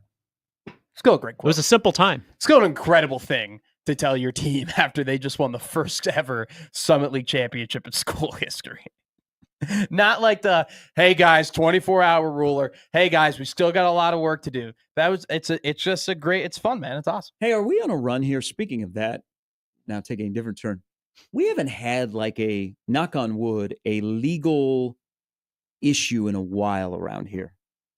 Like where an athlete like got in trouble and it made the news. I mean, local coaches it's Harper Murray last May, right? No, I'm pretty sure we're coming up on the 1-year anniversary of the Harper Murray situation, because I'm almost positive it was on my birthday. We haven't had. When's your birthday? We haven't had April 5th. Oh, we haven't had like an incident with an athlete in about a year. So we used to about. I know. I've been told we had about once a month. We had something, whether it be Omaha hockey players in a bar downtown, but you know what? Here's the thing, stealing though. bikes in Lincoln. Let's be honest here, weed. Bear. They're not here long enough. You know, they're here 1 year, they're out the other. Like, they're not here long enough to like cultivate relationships and get mad at people and like become regulars at establishments. They're out, they're in, they're out, they're in. It's a revolving door. Like, no one's got enough time to do bad things. Whole question is that why Nebraska football has slipped? We have not had many off the field incidents. I mean, look at Georgia. Look at the Cowboys and their issues in the 90s. Since they cleaned that up, they suck. I'm pretty sure Georgia has more people arrested in the last 2 years than football games won or something like that. I mean, some ridiculous stat. I mean, they've won a lot of football games. I know they've had. I think they've had 24 wins or something stupid, and they've had 25 guys arrested. There was some crazy stat. NIL possibilities with bail bonds. Maybe we should give guys faster cars. Seems like it's working for Georgia. You know, fix the drug problem. More drugs. I don't think you give somebody a faster car. I think they drive fast. Well, you know, have you ever tried speeding in a Subaru and speeding in a Hellcat? There's a little bit of a difference, Sharp. Do a lot of Georgia football players own Hellcat? Because if that's the case, that's a heck of a recruiting advantage. I'm pretty sure.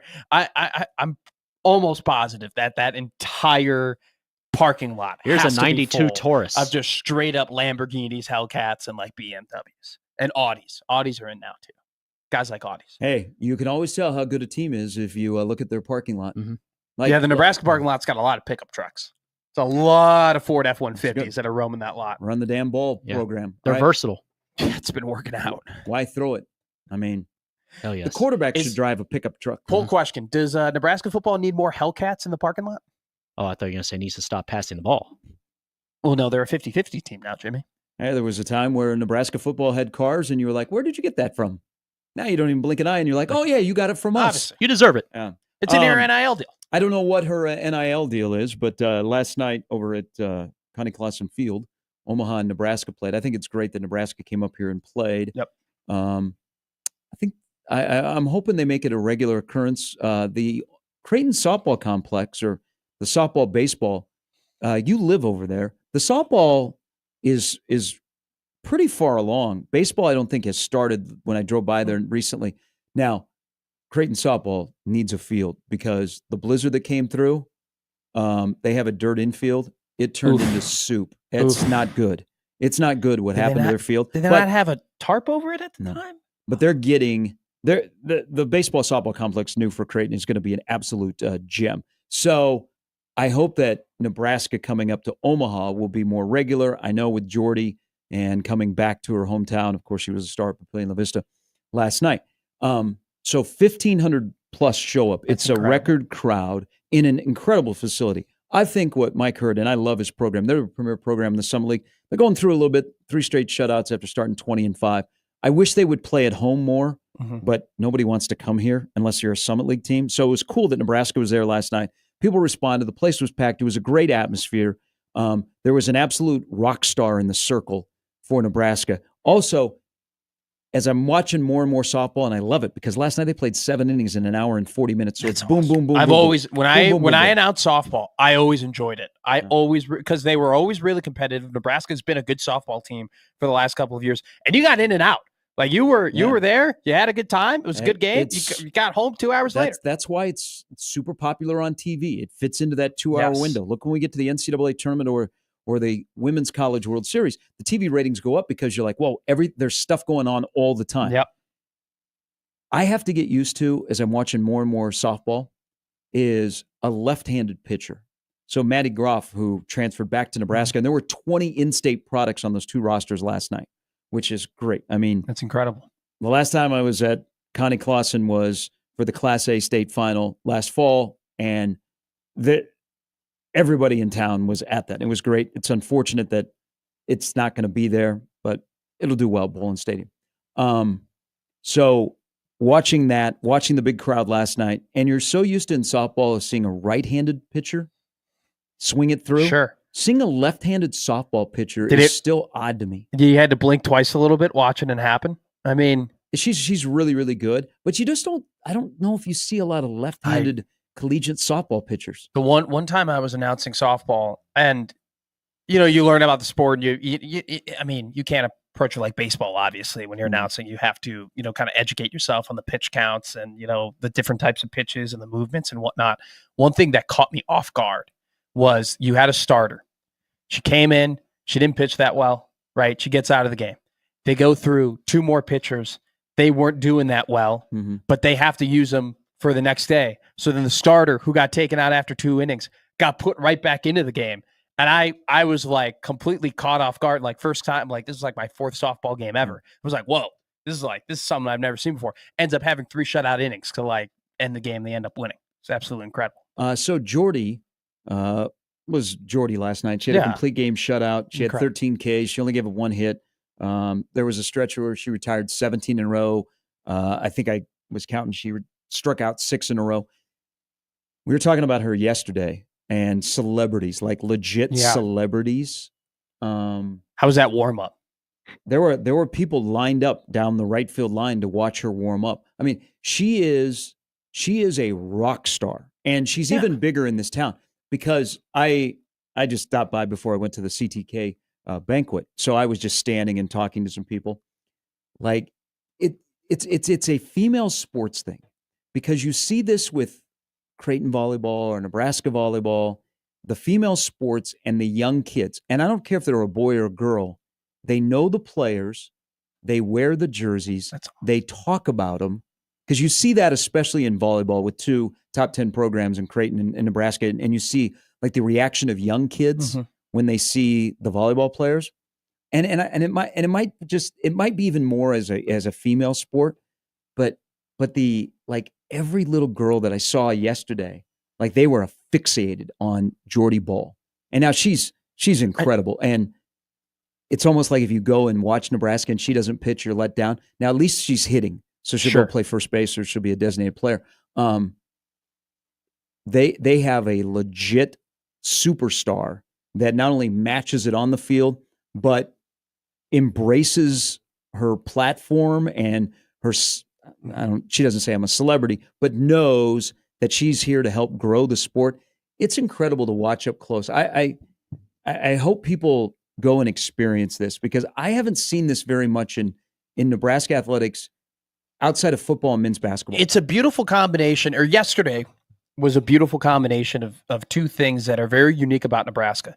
The in-state pride, right? To be born here, to be from here, to grow up here, to play high school sports here, then to play college sports here. That's something that people care about that. That means a lot. But then also you combine that with the pride of having the importance of women's sports in this state as well, which isn't just a Lincoln thing, which it's a Creighton thing, it's an Omaha thing, it's an all-together thing. So when you have those 2 very unique things about the state, right? The fact that people love that they grew up here and that they take that in pride, and they love seeing people who went through the same things that they did growing up flourishing in college sports. And then on top of that, add that element of, oh, we love women's sports here. That was what was so unique about yesterday. It was that combination of the 2 things. I wasn't there, no, but I saw a lot of pictures and the videos and followed the game. But like that is one of those things where it's like when, those are things that make the state unique, that make sports unique. And when you combine those 2 things together, it's quite incredible. And, another thing too, an interesting little tidbit, I was talking to someone who's pretty close to Nebraska softball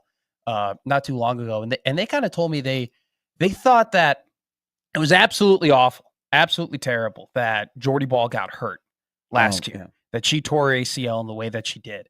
But in a very weird roundabout way, that they believe that it might have been kind of a benefit to her and a benefit to the team because she got to be comfortable in Lincoln. She got to be back home.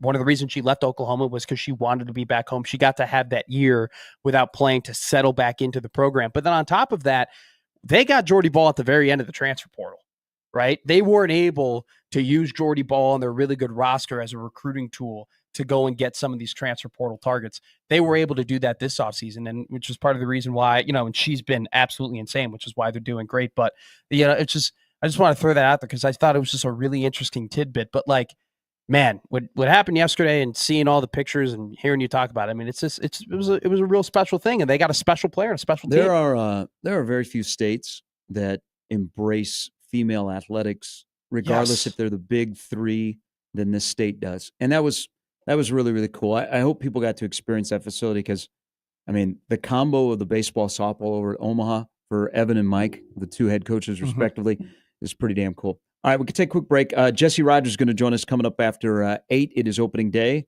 for Major League Baseball. Again, we are working on our over-the-air signal. We are on 1620 The Zone TV, on the app, all of that. But the over-the-air signal, the doctor of sound is all right, well, on it now. Oh, really? Yeah. Nice. So we should have it fixed quickly. He's climbing up the tower he's as we climbing speak. up the tower, greatest, like waving the terrible towel at the top. Steve Sipple and Brian Edwards coming up next.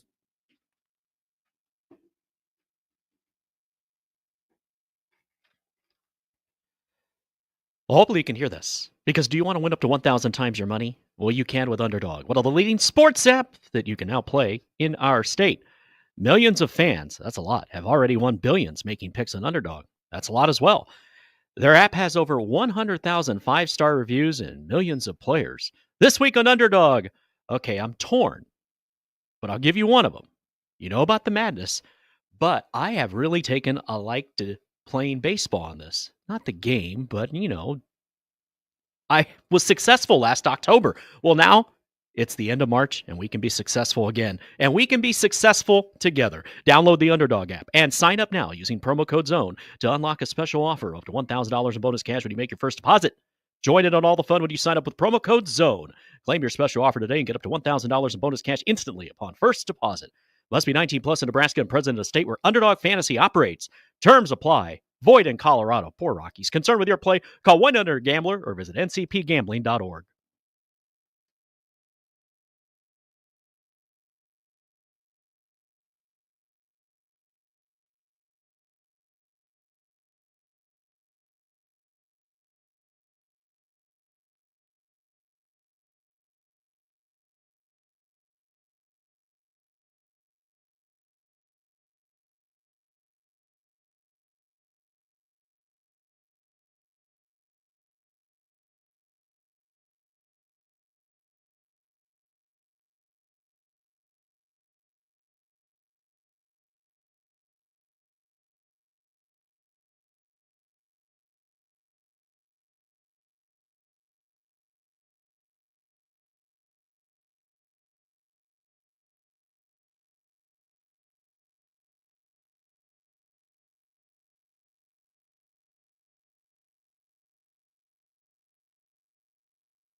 Oh, one other thing from that John said yesterday, and you might know this because I think you're a Zach Bryan fan, right? A little bit, yeah.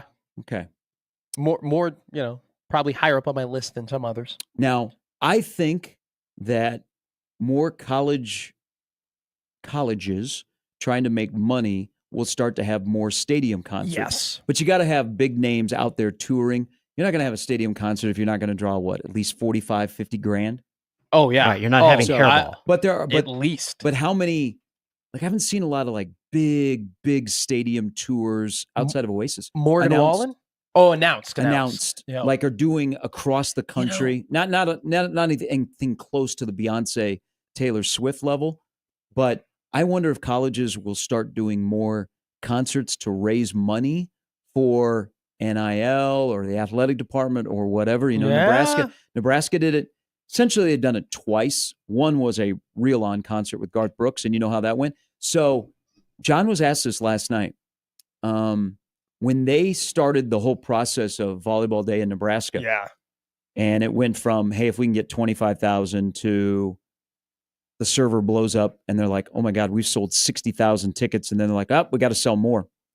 They initially wanted to make the concert bigger than the volleyball because they thought that the volleyball would not draw like it did. Yeah. So Zach Bryan was insane. Zach Bryan was the first person they approached, and Zach Bryan was interested in doing a concert. But as tickets went up, they're like, Zach Bryan will bring $50K himself in the stadium. Yeah. So they cut. So then they're like, So the night before Nebraska had Volleyball Day in Memorial Stadium, Zach Bryan was at PBA, and they ended up with he was at PBA. Scotty McCreery. Former. Scotty McCreery was the first ever country American Idol winner. Yeah. Scotty McCreery, very good artist. If you like country, you like Scotty McCreery more than likely. The problem is Scotty McCreery isn't like a big name draw. I know multiple students who are like, what the hell? They wanted a concert, and I don't know, Zach Bryan would have brought in maybe a crowd of his own. At the same time, it just felt like no matter what, because the event was so special, people were going to be there for volleyball no matter what. Well, they didn't think that initially. Exactly. They thought... And I didn't think that either. I'm going to be honest with you. Neither did I. They thought that volleyball would be a small sliver and they needed a draw. So Zach Bryan was going to be the concert, and they thought Zach Bryan on his own will bring 50,000, and they were hoping that 3/4 of them would stay for volleyball. But then when tickets went on sale and they were at 60,000, they were like, okay. And then you know what it became as one of the two greatest moments in the history of women's sports in the country, the World Cup victory and then Volleyball Day in Nebraska. That would have been an incredible concert, though. And I would have stayed because I left after two Scotty McCreery songs. I go, I'm out of here. I'm going to the bars. Yeah, so the night before, Zach Bryan then was at PBA.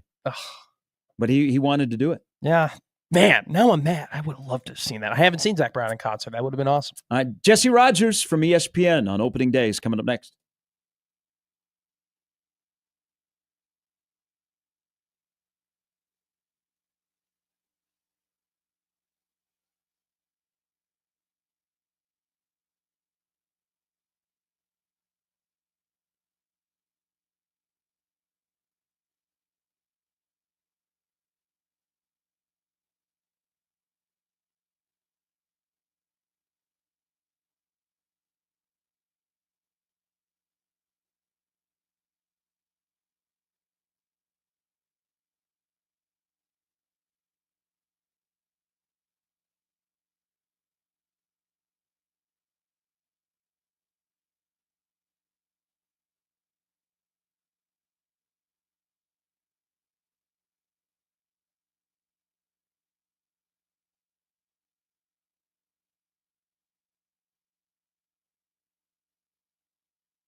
All right, opening day for Major League Baseball. Time to talk to a familiar voice on the Zone from ESPN.com in Chicago. Jesse does a little bit of everything. He's on TV. He's everywhere. Jesse Rogers joins us. Good morning. Happy opening day to you, sir.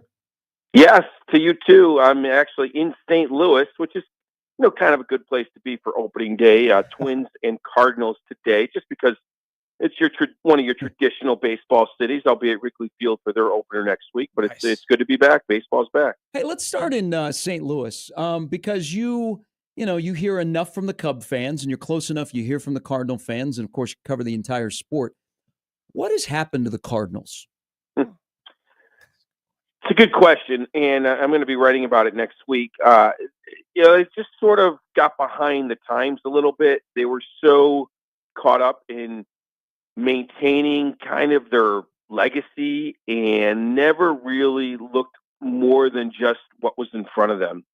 And I think they got a little bit behind some of the other teams around the league, especially the smaller markets, in just how they do things, just because they got caught up in the here and now. Admirable, but you got to have an eye on both the now and the future. And I think John Mozeliak understood that his time kind of was coming to an end. He needed to hand it off to someone else with fresh eyes. And it's interesting how they're doing this. Chaim Bloom is now going to be 2 years kind of in training before he takes over here in St. Louis. And so it's a very rare handoff, and it might bode really well for St. Louis to allow him to be here without being in charge and just watching things. And so I think that they just felt like it was time for that reset that most teams go through, especially small market teams. And so that's what we're seeing. There's a bit of a transition year. The surprising part is they didn't move their veterans. I think they will in July, but they haven't yet, of course, starting with Nolan Arenado. So that's kind of the short version of it. I think there's more to it that's going on behind the scenes than anything. Jesse, Matt McMaster, I want to thank you so much for coming on the show. Let's take in the Central, right? I think it's an interesting division right now because it's a little similar to what it was last year, where the Cubs are, the favorites, and people think that they're going to win the division, but they're definitely not considered one of the elite teams in the NL. And, you have doubters of obviously the Cardinals and the Pirates, but the Brewers there and the Reds are really interesting with Terry Francona. Just kind of a general breakdown. I mean, how do you think that this Central division could shake out, and how competitive do you think it could be down the stretch? Yeah, I think you nailed it pretty well. It has a similar feel. Like last year, the Cubs, I think, were the favorite. Mm-hmm. I think people thought Cincinnati was going to be better, hence David Bell got fired, and they brought in a Hall of Fame caliber manager like Terry Francona. So that's the big difference in the division, managerial-wise. But everything else, I think you kind of nailed. Yeah, the Cubs should win it, but I'm not sure that they will. Mm-hmm. I don't see the big drop-off that people think Milwaukee's going to have. We thought they were going to have it last year. Why do you think it's going to happen this year? Because Willy Adames isn't there? Nobody was talking about Willy Adames last year going into the season. That's a great point. And they had made the play. Like, they have things there. Jackson Churio is now 1 year into what could be a great career. William Contreras finished 5th in MVP voting. The Cubs are good. Pound for pound could be the most talented. That doesn't mean they're going to win it. So, yes, I do see a competitive division, but not one that's fighting for 100 wins. It's more about 90 wins that'll probably take it. Pittsburgh's going to be a tough out because they can pitch, especially every 5 days, if you know what I'm getting at. Yeah. And for now, I think the Cardinals will be okay. I think they're going to fall off the shelf a little bit as the season wears on. I do think it's a 3-team race. Most projection systems don't love the Reds, but I think they're going to be at least a tough out with Francona there. But I think it's still Milwaukee's division to lose, even though the Cubs are the favorites. And I do like the Cubs to win it, though. Hey, Jesse, is there a world that you live in where you could make a case that Bobby Witt Jr. is the best overall player in the game? Set aside Ohtani and being a two-way potential guy? But yeah, I mean, other than Ohtani, because of what you just said, yes, you can make that case. First of all, he plays the position that allows for us to say that. Like, first baseman isn't going to be the best overall player in the league, right? Mm-hmm. And for a lot of different reasons. But a shortstop is going to, put you in the team picture if you are just an amazing player. So the fact that he can do it all, the 5 tools, you can make that argument. Doesn't mean he's better than Juan Soto, but is he equal talent-wise to anybody outside of Ohtani? Yes. I surveyed executives And now that the AL is a little bit lighter in terms of stars, Soto and Ohtani is a year removed. They told me, and this is going to run on ESPN.com. It's a tight race between Judge and Witt for the MVP this year. So executives believe in him. I don't see why the rest of us can't either. He's definitely in the team photo of top 5 players. Jesse, after the Garrett Cole injury, it doesn't seem like there is a dominant team at the top of the AL. I'll give you this: if I told you could take the AL East or the field of who will come out of the American League, who would you take? Oh, I would definitely take the field. I mean, okay, because really, in terms of making the World Series, I'd rather take 13 other teams. Like there's only a couple or 3 teams, right? You know what I mean? Like, I would take the field because I think you're right. The sexy pick is Boston to win that division. But I'm not sure about going all the way to the World Series. They're going to be somewhat of a new entry into the playoffs. They haven't been around the last couple of years. They're going to be a little bit younger this year. I like Boston as well, but I'm not sure if I like them to go to the World Series. So it is wide open. You're exactly right about that. One of my crazy predictions was I almost said Oakland, the Sacramento A's being a wild card team. Okay. That's how wide open the American League is. Watch out for the A's. They can hit. They brought in pitching. I think they're going to embrace being in the weird minor league ballpark, maybe a little bit of a home field advantage as the season goes on. But that's my point. It is wide open. So I would take the field over right now. Certainly the Yankees with their injuries. I like the A's. I like Butler as well. But let's stick with the A's and let's bring the Rays into the discussion because we're going to have an odd season where 2 teams are going to essentially be playing in minor league ballparks.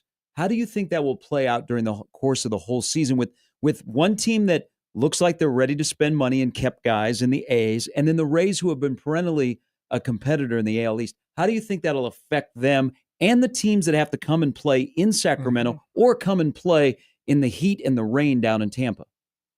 Yeah, I think it's going to go back to what I said. Who is going to embrace the smaller locker room or the weird travel or whatever, or the weird heat and mugginess, whatever obstacle is in play? Who's going to embrace it? I've talked to the A's more than the Rays, and it sounds like they are. I mean, they went to Sacramento in the winter, community outreach. I think the fans are probably going to embrace the team a little bit because it's so unique, especially if they're decent. So the visitors that come in there, how are they going to treat those road trips? How are they going to treat those teams? Like, I can't answer all that, but that's we'll look back at it and maybe eventually ask other teams in the A's and the Rays, how did you embrace it? Did you do it the right way or not?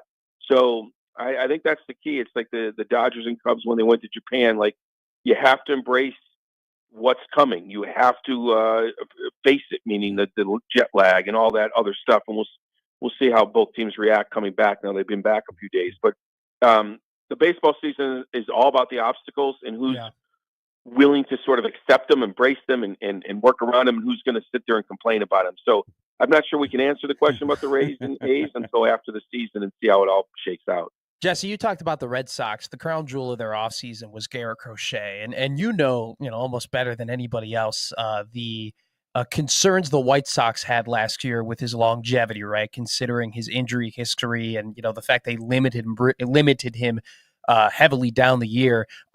Is the leash off in Boston? Or is he going to be full force? Or are they still going to have a little bit of injury prevention in the back of their mind with their new ace? Yeah, I think they're going to see how it goes. That's the beauty of the technology teams have these days.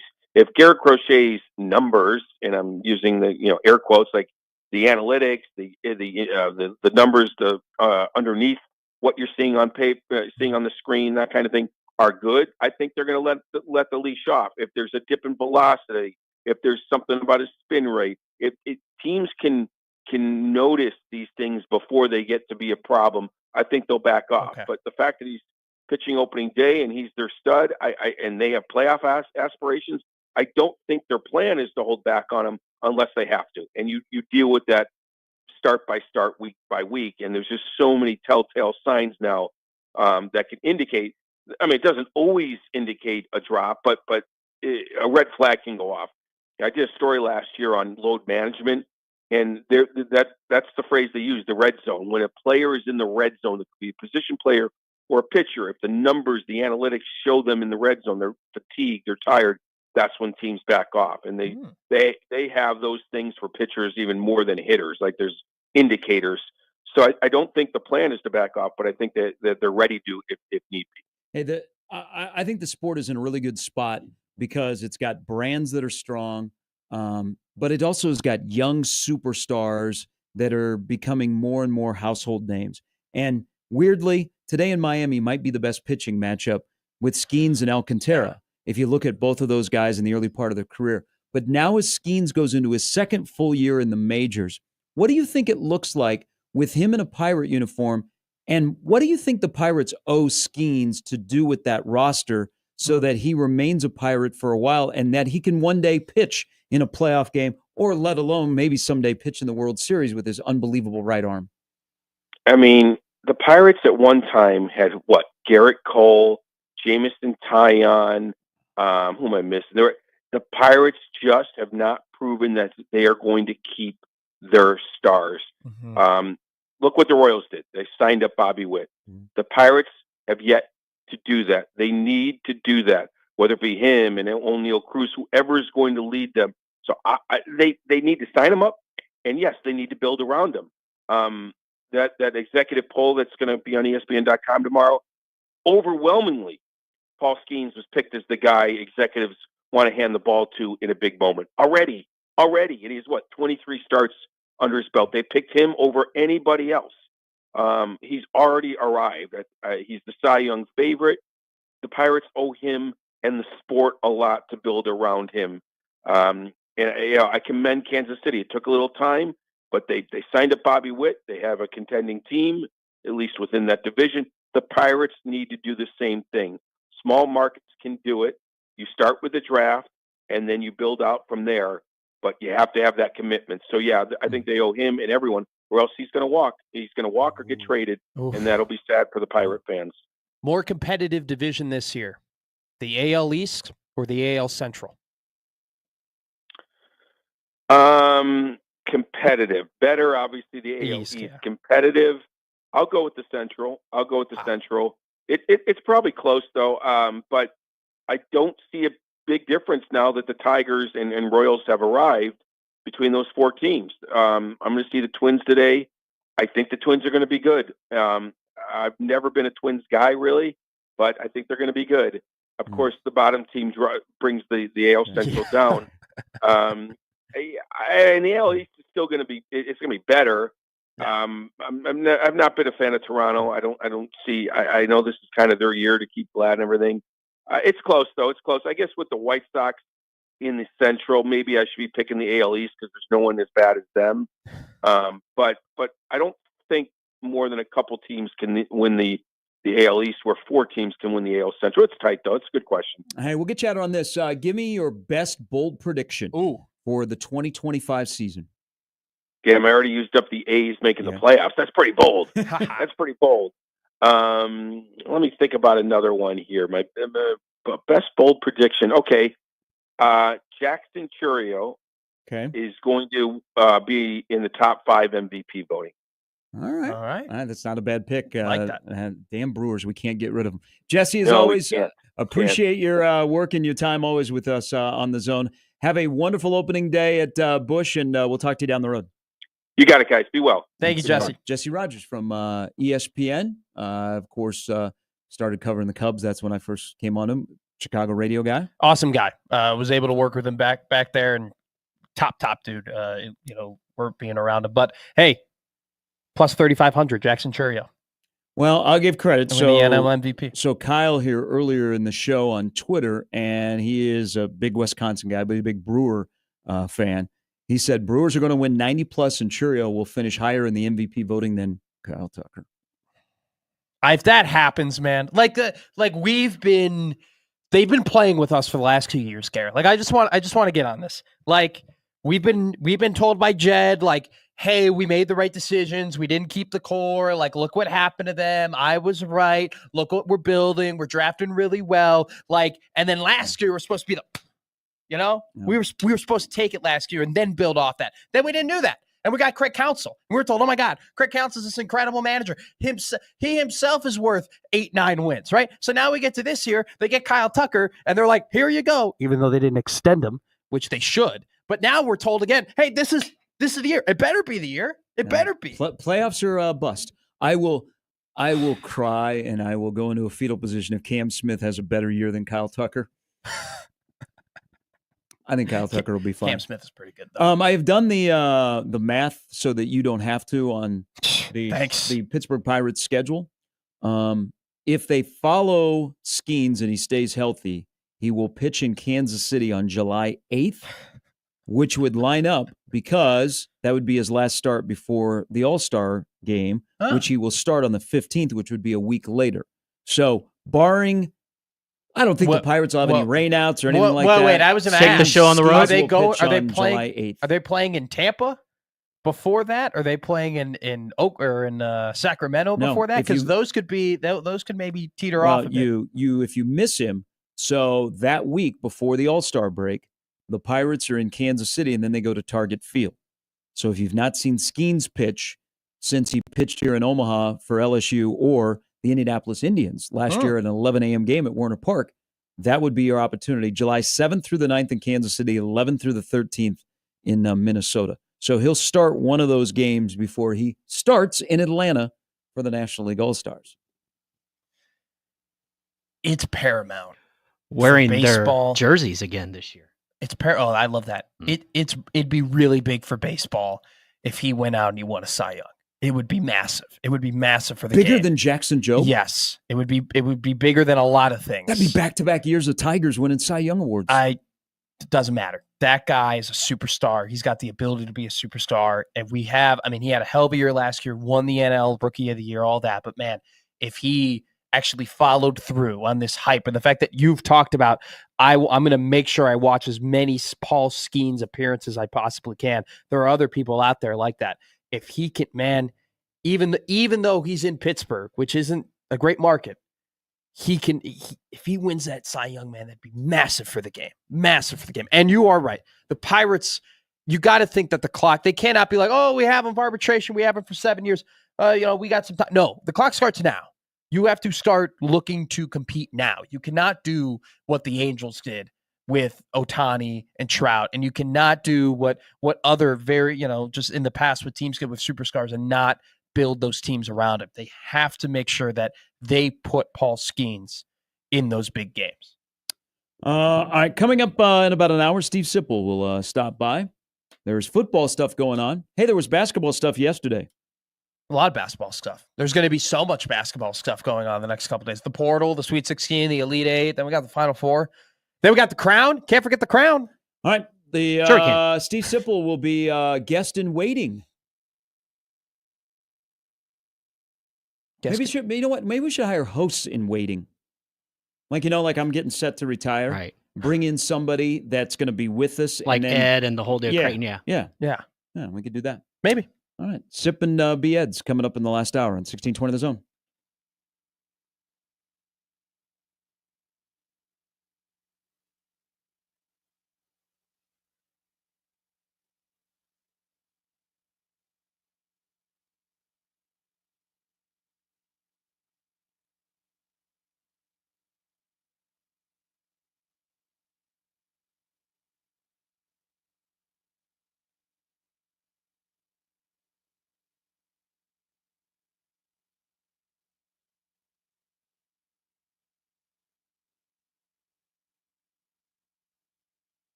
Even though it's the outfield, Jimmy, this is not a baseball song. I know.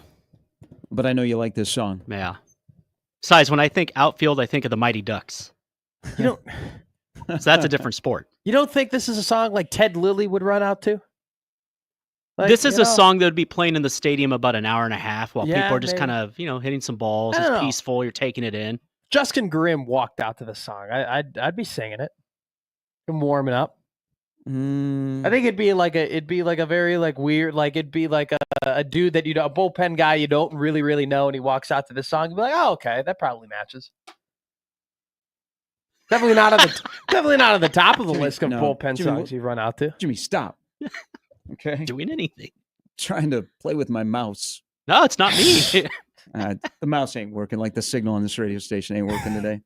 By the way, better. were you guys or anybody else out there one of the 3,000 people that watched at least 1 minute of every March Madness game, according to Nielsen? Yes.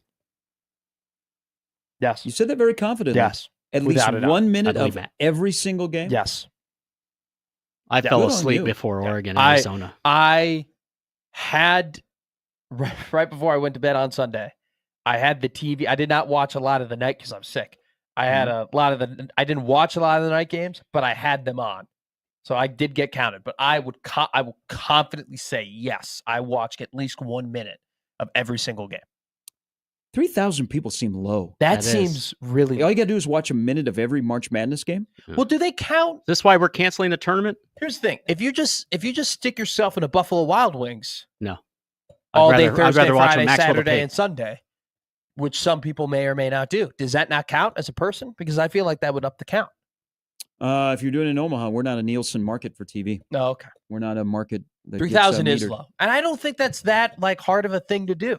If you're really into basketball, just at some point you're just flipping between channels and everything like that. I think it's that unique of an accomplishment. That's right, man. And you can gamble on it now, so more reason to watch.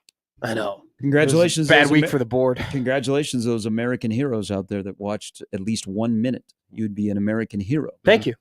Of the 48 March Madness games. Would you like me to quiz you on a couple of games? Oh, sure. Why not? We'll do it. Let's do this. I'll probably fall flat on my face, but let's do it. No, I don't want to. No, we're not naming. Well, let's do it. Yeah. No. Well, I would rather pose you with the question of give me a bold prediction for the Sweet 16. Bold prediction for the Sweet 16. Or who sings American Girl? See, my bold People prediction. got to follow with us throughout My the bold week. prediction will be, and this is bold. I think Maryland beats Florida. Ooh.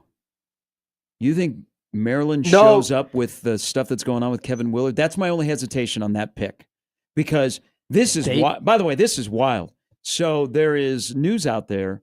It appears that Kevin Willard is out the door and he's going to be back in the Big East. He'll be with Villanova. And some will go, is that Villanova's best option? So on the heels of Maryland having their best year in about a decade, he's leaving the Crab Five. So he is getting out. Yeah, it seems like it. He did not. So he has been really tense with reporters that are trying to ask questions. He apparently did not show up for their team dinner last night. His loss. It's usually a Really? banger. I did not hear about that. That is and you would know. I mean, yeah, you need to eat. No, that's a pretty damning thing. I mean, team dinners are pretty important especially for a Sweet 16 game. I get it. Hey, I can jump, you can jump, but don't jump until we're done. They don't let us jump anymore. All right, I want to redact my bold prediction then, because I feel like a lot of people are going to be pissed off about that, and that would not bode well for Maryland. Oh, maybe they have a special bond with him because he pays them. But I would think as a player, if my coach, and I know it happens, you're not oblivious to that. But if you're not around the team, I mean, guys immediately like, okay, what's going on? Is he meeting with the Villanova athletic director? I think in that matchup, even if Kevin Willard was staying at Maryland and he was happy there, which Kevin Willard never appears to be happy, I like the depth of Florida to eke out. I think it'll be closer than people think. Remember, Florida's 0 for your big board. They're 0-2 against the spread. No, they've been. They were Clayton. challenged by UConn. I mean, that was a challenging game that they had, and not a lot of teams can match the height and physicality of Florida. Right? I've compared watching Florida basketball to if you're rooting for the other team. Every time a shot goes up, no matter what side of the court you're on, you're holding your breath because you think one of these massive humans are going to come down with the rebound, right? I mean, because they are just such an aggressive rebounding team. They have the 8th best rebounding percentage in the country at 58% on both sides of the floor. I think, though, Jacoby Gillespie, if he continues to play well, and he has, and they've been a very, very consistent team with that. I mean, along with Julian Reese and Derek Queen, like they can beat anybody. I'll give you another bold prediction. I think BYU beats Alabama tonight. I think BYU is hot. BYU is that why you're drinking a Mountain Dew? Yeah. Okay. That's why. I might jump on that. I'm supporting the Utes. I think BYU beats Bama tonight, which would not be good for me because Bama wins and Arizona loses. Cha-ching for your boy. Wins a very nice pool. But I think BYU ends up winning because, like, Richie Saunders has been absolutely electric, but that entire team in general, they've won 11 of their last 12. They've been one of the best teams in the country in a good conference for the last about 6 weeks. I think Bama is a damn good team. But if you got guys getting hot and you got guys believing each other and playing high levels of basketball, especially too with Alabama style of play, that's the one thing with Alabama that worries me with their pace of play. They can just show up and not make shots and the bottom is going to fall out. Like that's just what it comes down to. And they've made their shots. Like they've done it, which is why they're at the Sweet 16. But when you have a team like that plays that fast, you're always worried about, like, all right, what if they just what if they rolled out of bed the wrong way? Do you think Richie Saunders has ever eaten fries? Do you think he's allowed to eat French fries? Oh, because he's the tater tot guy? Because he is the great-grandson of Ida. You think that's the person? NIL deals are limitless. I love that reporter who was like, he likes his tater tots with a little bit of ketchup. Back to you, Kevin. That was just such a funny throw back to the TV. I started laughing. You're trying to impress the GOAT. It was a classic like news anchor. Like, they have not found the suspect yet. Back to you, Ida. Do you guys know how tater tots were created? They smushed fries and then refried them, and then that was a tater tot. Is that like truculent? No, they were truculent. So succulent. The guy that invented tater tots, just the scraps of the potatoes that were left over after the French fries were cut, put them together and they made tater tots. You a tots over fries guy? I'm a tots over fries guy. You know what? Tater tots in about the last decade have come back. Because tater tots were associated with school lunch. Yes. Hell yes. And so when you got away from school, you didn't want to eat tater tots because that's what you, in your mind, you affiliated with it. Then about 10 years ago, the tater tots started to come back and they started to find a way on the menu, and they have crept up where they're closer to the good eyeball section of the menu. And tater tots are banging right now. I think tater tots are red hot. They're not gonna displace French fries, right? But like the steak fry, gone. Would you say tater tot replace the steak fry? Would you say the tater tot, not necessarily a traditional power, but is really hot right now? Wouldn't you say the tater tot is the BYU of sides? Well, that's what I would say. I would say they're the BYU. Well, also too. Got less excited. Tater tots, one of the very few items where it's almost better frozen. Like I've never heard of anyone. We got the frozen tater tots or anything like that. Frozen tater tots? Well, like no. I mean like frozen in a bag. You prefer to like go and buy them like in their frozen variety, right? Like you wouldn't mind. Let's eat frozen. You would mind having a pre-frozen steak, but you wouldn't mind having pre-frozen tater tots. It's almost as if all tater tots are always frozen, which is interesting. Just a little caveat there. Just a little tidbit. So Richie Saunders is the tot king. Yeah. A lot of tots. The T-shirts. And the 3 king. Hopefully. BYU. Not on my board, though. The over, though. 176.5 on my board. Coming up in a little while, Steve Sipple will join us. Plus, we have a special deal here. So as today kicks off with the Sweet 16, we kick off with the censored 1620 bracket. Yes. So we have 16 people that have a chance to win from 1620 The Zone. We will reveal the bracket at 9. I will do my best to unveil the bracket. You're looking live at Jeff in his kitchen as he awaits to hear if he is part of the censored 1620 bracket. See what teams he gets. See if he can make a run at that $1,620. What flavor toaster strudel is he having? We'll do that coming up right at 9 before Sip on 1620 The Zone.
So there's only one Power 5 basketball job that is open. That is in Philadelphia. Nova.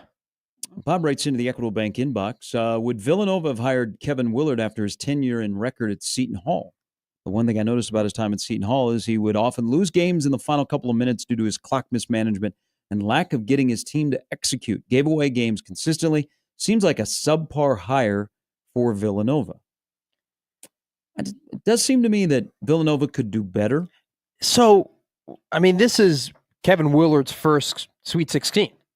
I mean, he's been coaching for a really long time, and, you know, he's had a lot of success. And you do have to credit him, though, with, you know, getting Julian Reese and keeping Derek Queen in state, and should be rewarded with that. But especially with, like, rev share coming up around the corner, and, you know, Villanova doesn't have a football team that they have to care about, so a lot of their resources are going to go toward basketball. It would seem like that would be a really cherished position to be, like a competitive position to have. And I just think that it's just curious, and I don't know the revenue situation with Villanova and if they have the money to buy people out and maybe go and pluck a coach that's currently with the team or happy with the team or whatever it might be.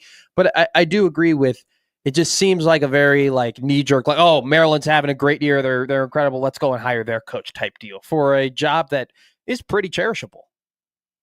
Would Kevin Willard be in the top 4 Big East coaches? No. Nope. So let's just do Hurley, Mack, Shaka, take 3 of the top 4. And then there's a guy named Pitino. Oh, he's good. Okay, Yeah. let me give this. So would Kevin Willard be in the top 5? At this, so I mean, it's not anybody from Providence, or it's not Holtman, it's not English, it's not Seton Hall. Is it the guy that Xavier hired? The next guy to compete The with guy Kevin that Willard? is Rick Pitino's son? Richard Pitino? I Related to mean, him. how much do you judge Richard Pitino on some of the failures he had at Minnesota, right? Because that is a guy who had a Power 5 job, and, you know, they made the tournament twice, but they definitely didn't have the success that they wanted. I mean, he got fired from the job for a reason, but what he did at New Mexico State isn't anything to sneeze at. And, you know, they nearly beat. I mean, that was a really, really competitive Michigan State game, and we're a couple plays away from New Mexico being in the Sweet 16. So I think in terms of, like, recency bias, I think that's a conversation of Richard Pitino versus Kevin Willard. I would probably at this point veer on the side of Richard Pitino over Kevin Willard, but I do think it's pretty similar. It's two guys who haven't had a ton of success, but have a lot of coaching experience. So the media that are following Maryland, because they played today in the Sweet 16, said that Willard didn't show up for the team dinner last night. Now, I can see this because I know coaches, and I mentioned, You know, team dinners. I know John Cook. I mentioned John Cook earlier, and your relationship with athletic directors. There's a guy that worked for 7 different athletic directors. So there is chaos at Maryland because they have no AD. Yeah. They also don't have a great NIL. There is, like every school that has moved to the Big Ten has that one sport that was hurt the most by moving. Mm-hmm. Like Nebraska baseball is one of those that come to mind right away. Maryland basketball, Yep. getting out of the ACC where they could play Duke and they could play Carolina and they had history. So they go to the Big Ten. It's not like they've been bad. I mean, they've been okay. Sure. They haven't, this year has been their best. This is the best year of Maryland basketball in about a decade. But they have chaos. They don't have a great NIL. They don't have a great football program, but it is a basketball school. So they got little chaos. There's no AD. But you have to, I think as a fan, and you hear this more often, so maybe you understand it more as a fan. People underestimate how often coaches' comfort levels with their AD determine whether they're going to stay or go. That's a major consideration. A coach's name may pop up for a job and you go, why would he ever leave? Well, circle back and go, what's the relationship with the athletic director and the president? Even if that's the person that hired them. And then you go, oh, okay, now it makes sense. So I get why he's looking to leave Maryland. And this just feels like once the Maryland season is over, within 48 hours, Villanova will have a press conference.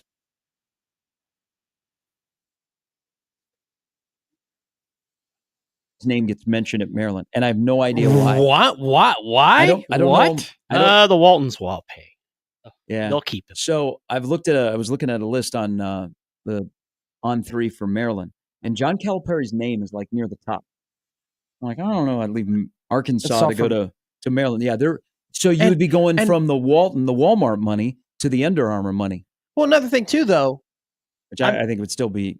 I don't think he'd leave Arkansas.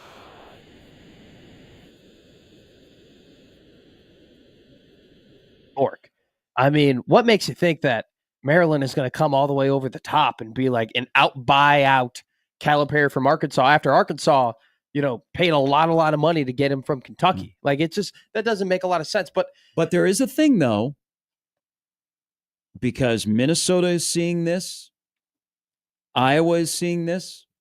If all of a sudden that job has had crappy NIL because the coach has no connection with the collective or the fan base, and then you hire a new coach, what happens to a lot of collectives? All of a sudden, there is a swoosh of money that comes in. So that could be different, that Kevin Willard is not connecting in Maryland. So outside of the Under Armour guy, people are like, nah, I'm good. But a new guy comes in and they go, oh, I'm good. But this year, like, I would think for Maryland, what else would, if Kevin Willard ends up beating Florida tonight, which, I think they match up pretty decently. Well, it was a bold prediction. If it happens, I'm not putting my money where my mouth is. But if that ends up happening tonight, what else does Kevin Willard need to go and get these NIL people to give him more money? Hey guys, we won the Elite Eight. Yeah, he after the act he's pulled this week. You don't think any sort of success? He's out the door. Yeah, he's out the door. It seemed like he tried. It seemed like he went at that press conference, and when he said what he said about the athletic director going to SMU and him complaining about the fact that they weren't paying for things, and him saying, "I love this program. I just want to make sure that this program is at the front of mind." It seemed like he was pleading a little bit to be. I don't think he was covering his ass. I think he was saying, "No, this is what I want, and this is what I'm going to get if I'm going to stay here." And he went on that radio station 2 days ago, and it seemed like things were moving in the right direction. But at the same time, I mean, it's just different signals. And then yesterday at his press conference, he was once again asked about the Villanova job, and then he just immediately started talking about Florida basketball because he's sick and tired about talking about it. At the same time, Kevin Willard, you can't be sick and tired about talking about the situation if you're the one who keeps talking about it. If you're the one who keeps opening your mouth and saying some controversial things. You're talking about Kevin Willard to Villanova or LeBron and Stephen A? Oh my God. I'm talking about everything. Everybody's opening their mouth, getting what they deserve. So if we get Kevin Willard back in the Big East, and it appears that he will be the next head coach of the Wildcats, we get him back in the CHI, where if you go back to right before we shut everything down for COVID, 5 years ago in the CHI, Creighton and Seton Hall. Creighton destroyed that Seton Hall team. And so that meant that Creighton, Villanova, and Seton Hall were all co-champs. They were all 13-5. And Kevin Willard got on the radio show. Gary Cohen, by the way, TV voice of the Mets on SNY with Keith and Ron, is the Seton Hall play-by-play guy. I think he still is. So they had a little ceremony on the floor. People ran onto the floor. They cut down the nets. They had a banner already up. And I remember this. Kevin Willard goes on his radio show here in Omaha, his post-game radio show, and says, quote, "I'm really pissed off. People are cutting down the nets, and my guys down there in the locker room are suffering and not in a good mood right now. I should have brought them out, but I'm not in a very good mood right now. There was no reason for them to cut down the nets." They won a regular season title, Kevin. What the hell are you talking about? Hey, maybe if you wanted to cut down the nets, you should have won the game. I hate it when people complain about things that happen after losses. I got a good solution for you. Maybe you coach better, you play better, and you win the game. Novel concept. Anytime anybody complains about celebrations or like sportsmanship or anything like that after it was a big game, just shut your mouth. Just let it. They deserved it. They won the game. They can do whatever the hell they want. That always pees me, yo. That was good. That was a good Seton Hall team. Powell was their best player. Because people really got after him. Because then they lost, and then they were playing like the 9:30 game at the Garden in the tournament, and he was like ticked. He goes, "I go to bed at 10 o'clock. How are we supposed to play this game?" Oh, so that's what I would sound like as a coach. Sounds like Mick Cronin before Mick Cronin. It was wild. Sounds like me tonight. And I know. Let me grab the quote here. So this is his final quote, and this was when Creighton won part of the Big East regular season championship. Quote, I'm going to go home tonight for the first time in a while, open a real nice bottle of wine with my wife, and I'm going to toast a regular season championship. I'm going to make sure all the guys understand how proud I am of them, and we're going to get ready and get back to work on Monday, and we're going to get ready for March. Now, little did we know, later the upcoming week, we would not have any more basketball. Joke's on him. So he's a good basketball coach. He doesn't portray himself real well. No. Like, I could see why maybe you would be like, I don't know, that guy seems like a knob. Philly media is going to get help you. Him. Well, okay. So now you're also going to a place that has already ticked off about Kyle Neptune and that Villanova can't get to the tournament after winning national titles. Philadelphia media market has taken over the New York media market as the most intense and the toughest. Like, the New York media market isn't as tough as it used to be. They say, oh my God, you're not going to be able to handle the New York media market. The Philadelphia media market is much tougher. WIP. I don't know. You know, we know about the Eagles and the Phillies and the Sixers and the Flyers, how much Villanova gets run, but you would have to walk in the door at Villanova and win right away because those people are like, we've gotten zero return on our investment. You don't think that Kyle Neptune having some failure and people recognizing that, hey, it's really, really hard to turn around the incredible amount of success that Jay Wright had? Kyle Neptune was a bad coach. But you don't think Kevin Willard gets like at least a little bit of a grace period to build a program considering where it's at right now? Why? Because that team in New York City is doing pretty well, right? Yeah, that's a good point. And didn't they just hire a coach 2 years ago? Yeah. Xavier hired a Patino. Especially too, I mean, you got to think that the temperature is going to be a little bit amped up for Big East coaches though, when rev share comes around. Let's be honest. In college basketball, there's enough evidence in the new world of NIL and portal that if any coach comes in and says it's going to take me a couple years to win, I would make sure that the signature is not on that contract and say, hey, thanks, but no thanks. There's enough evidence that a new coach can come in and win right away. Now, what level you're winning at, that remains to be seen. But you can't come in and go, okay, this is a rebuilding project. Not in college basketball anymore. College football, you could probably still get away with it, but not as long as you used to. Instead of going, hey, you got 5 years. I think it's now dependent. It's like 3 years. I agree with that. I do think it's dependent on what part of the country you're in, though, like where the talent pools are at, right? If you are located, like in college football, like if you take over a job in the South and you got all those 4 or 5 star guys just around your backyard, I think it is kind of an expectation of like, hey, in year 2, you got to at least look competitive. You got to look at least like you're going to beat these bigger teams. Maybe if you're in more so of a less populated area, you can get away with, all right, hey, year 3, but year 4. Can't you go get players anywhere though? I still think, at least for college football, there is a regional aspect to it. I think you could go and get players anywhere more now than you could in the past. I do think it is easier with the money that to go and dip in and go and get some guys from Florida or Georgia if you're in the Midwest. But in terms of the top dudes, I still think there is a lot of regional aspects and a lot of skill of the same teams that are competing for those guys. I'll tell you what, Signetti screwed things up. If you want to come in and say, hey, I want to have a rebuilding plan, people are going to go, that guy at Indiana walked in the door and went to the playoff in his first year. He won 11 games. Just Google him.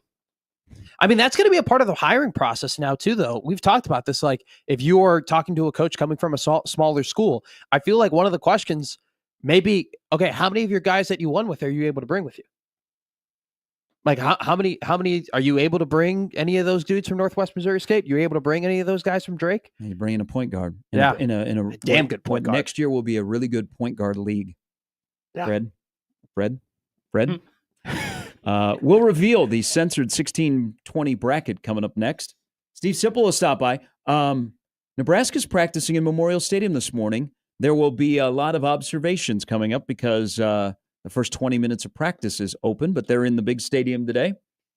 We'll get Sip's vibe of the first week of spring practice and Brian Edwards' vibe on his Gators, who are in the Sweet 16 tonight against the aforementioned fighting Kevin Willards. But will they fight for him? Maybe wimping Kevin Willards. Maybe we should just say it's the Crab 5 against the Gators. Maybe we would just say it's just the 4 seed versus the 1 seed, and we'll see who ends up in the Elite 8. We're back with more Gary and Matt after this.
All right, last hour on a Thursday, Major League Baseball opener today. Yep. There should be a game at noon Eastern time that would give us an 11 a.m. first pitch, but there's not. Baseball hates us. I don't. Yep. Why is it at 2:00? Why is it at 2:00? It should be, and why some of these games are competing with the Sweet 16 makes absolutely no sense to me. Also, But, baseball why do is those very much games a go morning late? sport. Let's start at 11 a.m. and then let's just have a little bit 11 a.m. then In Cincinnati. 11:45, then 12:30, then 1:15, then 2, and then we'll get a nice little waterfall of hey, there's 6-7 games going on, and there's a lot of. I mean, these are the best pitching matchups in the year. That's how it used right? to be, though. I mean, you have the best player on every single team pitching against the best lineups, and they're all healthy. At least the people who are playing, and they're as healthy as they're going to be. It makes no sense to start at 2. I mean, this is just baseball getting in their way again. Let's do that. Sorry. But then we will have 4 Sweet 16 There you games go. at night beginning at 6 that you'll hear here on the Zone. And then we have, let's see here. What else is going on today? The start of the NCAA men's hockey tournament. pushing 80 degrees if you're planning on getting out. It's absolutely true. It's going to tease us because I saw what the weekend looks like. Yeah. What See, the- Matt told you. The Everybody's snow's favorite, never done. everybody's favorite player, LeBron James, plays in Chicago tonight.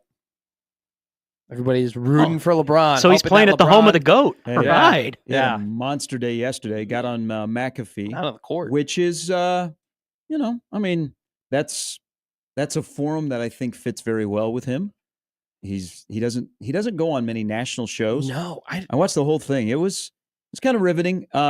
He's got some beef. There's other stuff he just made up. The stuff about Brian Windhorst, him saying something that Windhorst never said, and Windhorst has never said that they were best friends. he went Our after the Brian he went after the Windhorst. wrong guy there. Wendy is has done very well by LeBron and has reported on him very fondly and has had honestly a little bit of pride in how he's in times defended LeBron in front of people, and he's been firm and fair, and he hasn't taken cheap shots like any of these people. For him to go, I'm fine with him going after Stephen A. Smith or whoever, or people that just chatter about him. To go after He crapped on ESPN on an ESPN show yesterday. It was Well, incredible. McAfee crapped on Stephen A. Smith by having LeBron on, and then Stephen A. responds that he would take him out. Did you see that Instagram post that Yeah. LeBron Whoa, posted? take him out. Oh, Was that a second after LeBron hit the game winner in Indianapolis last night? Well, I don't know if it was a second after, but It's all a setup. can I tell you how I think he got that?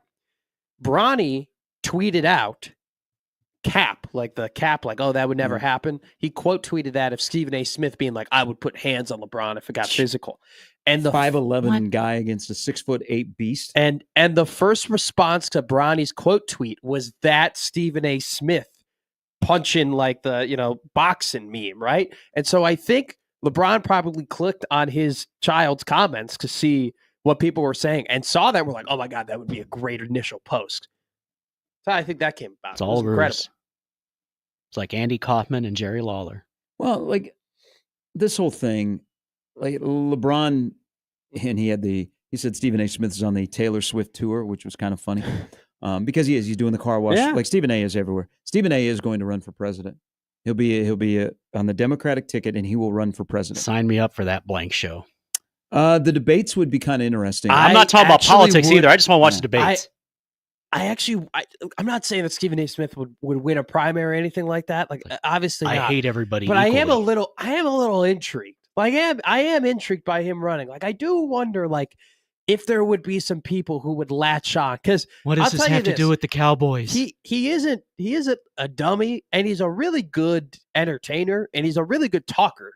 He's a good spokesperson, that's debating. That's what he does for a living. So it would be interesting if he got up on that stage and how things would I don't know go. what the end game will be between these two, but LeBron can't say that he's disappointed that this has continued. LeBron on the ticket. Because then you know what? If you I mean- say that, you don't confront a guy in front of 20,000 people, because you do that, and this becomes a story that becomes more than a day story. It's now, what was it, about 10 days, Yeah. 2 weeks? They're in Well, cahoots. he also goes, "I'm trying to protect my family," and I understand that Which is aspect of it. absolutely fair. Totally fair, but at the same time, Word. when you go on what people may argue is the top national show in the country for a whole hour and talk about that entire situation and crap all over the people who've been crapping on you, don't you put your family in more of a marked Stinky situation. in harm's way? I don't know. He's boosting up this situation and then complaining that it's getting so hot. But he's smart because McAfee gets A-listers, and he had a forum where he could swear and do whatever. McAfee's forum is something that he likes on his podcast. Now he could do it on ESPN. You want a McAfee little tidbit a conspiracy theory? I would love conspiracy theories. So decent movie McAfee, too. who's from Pittsburgh, has a live show on the 9th of April. I think that'll be the night that Aaron Rodgers announces that he is a Pittsburgh Steeler. To renegade. Really? He'll come out with 2 ketchup bottles, pouring it on himself. Putting the dots together. I mean, at this point with Aaron, where else? Well, he desperately wants to be in Minnesota, and Minnesota is like, hey, you're going to troll us, so we're going to troll you, and we're going to drag this along. He wants to be in Minnesota. Yeah. But Minnesota doesn't want him, but they will keep the door open so they can play this game. I love it. I love what the Vikings are doing. Yeah. Pretty sure they're. But what if he retires? What if he says, "No, I'm going to retire"? I'm cool. The Steelers would be like, okay, Kenny? Would that be like your Geraldo thing you said the other day? I still don't understand why the Steelers just gave up on Justin Fields. Like, is he that bad in practice, or does Tomlin just not like that type of quarterback so much that they let him go? Fair, valid, and good question. He went 4-2. He was actually like a decent enough winning quarterback with an offense that had a running back who could only run from 4 to 8 yards every single carry and had one decent wide receiver, right? Like, it made no sense. I mean, it made some sense that, all right, we're going to play Russ because, hey, we want to take a look at him and maybe he could be better. But it made no reason why they stuck with Russ for so long. And then to just be like, all right, New York, you get to have Justin. I bet the Jets were like, all right, we'll take it. We'll take a flyer if you won't take a flyer. And you get a 38-year-old quarterback with a bad offensive line. Have fun. April 9th, if he's going to be a Steeler, he'll be announcing it on the McAfee show.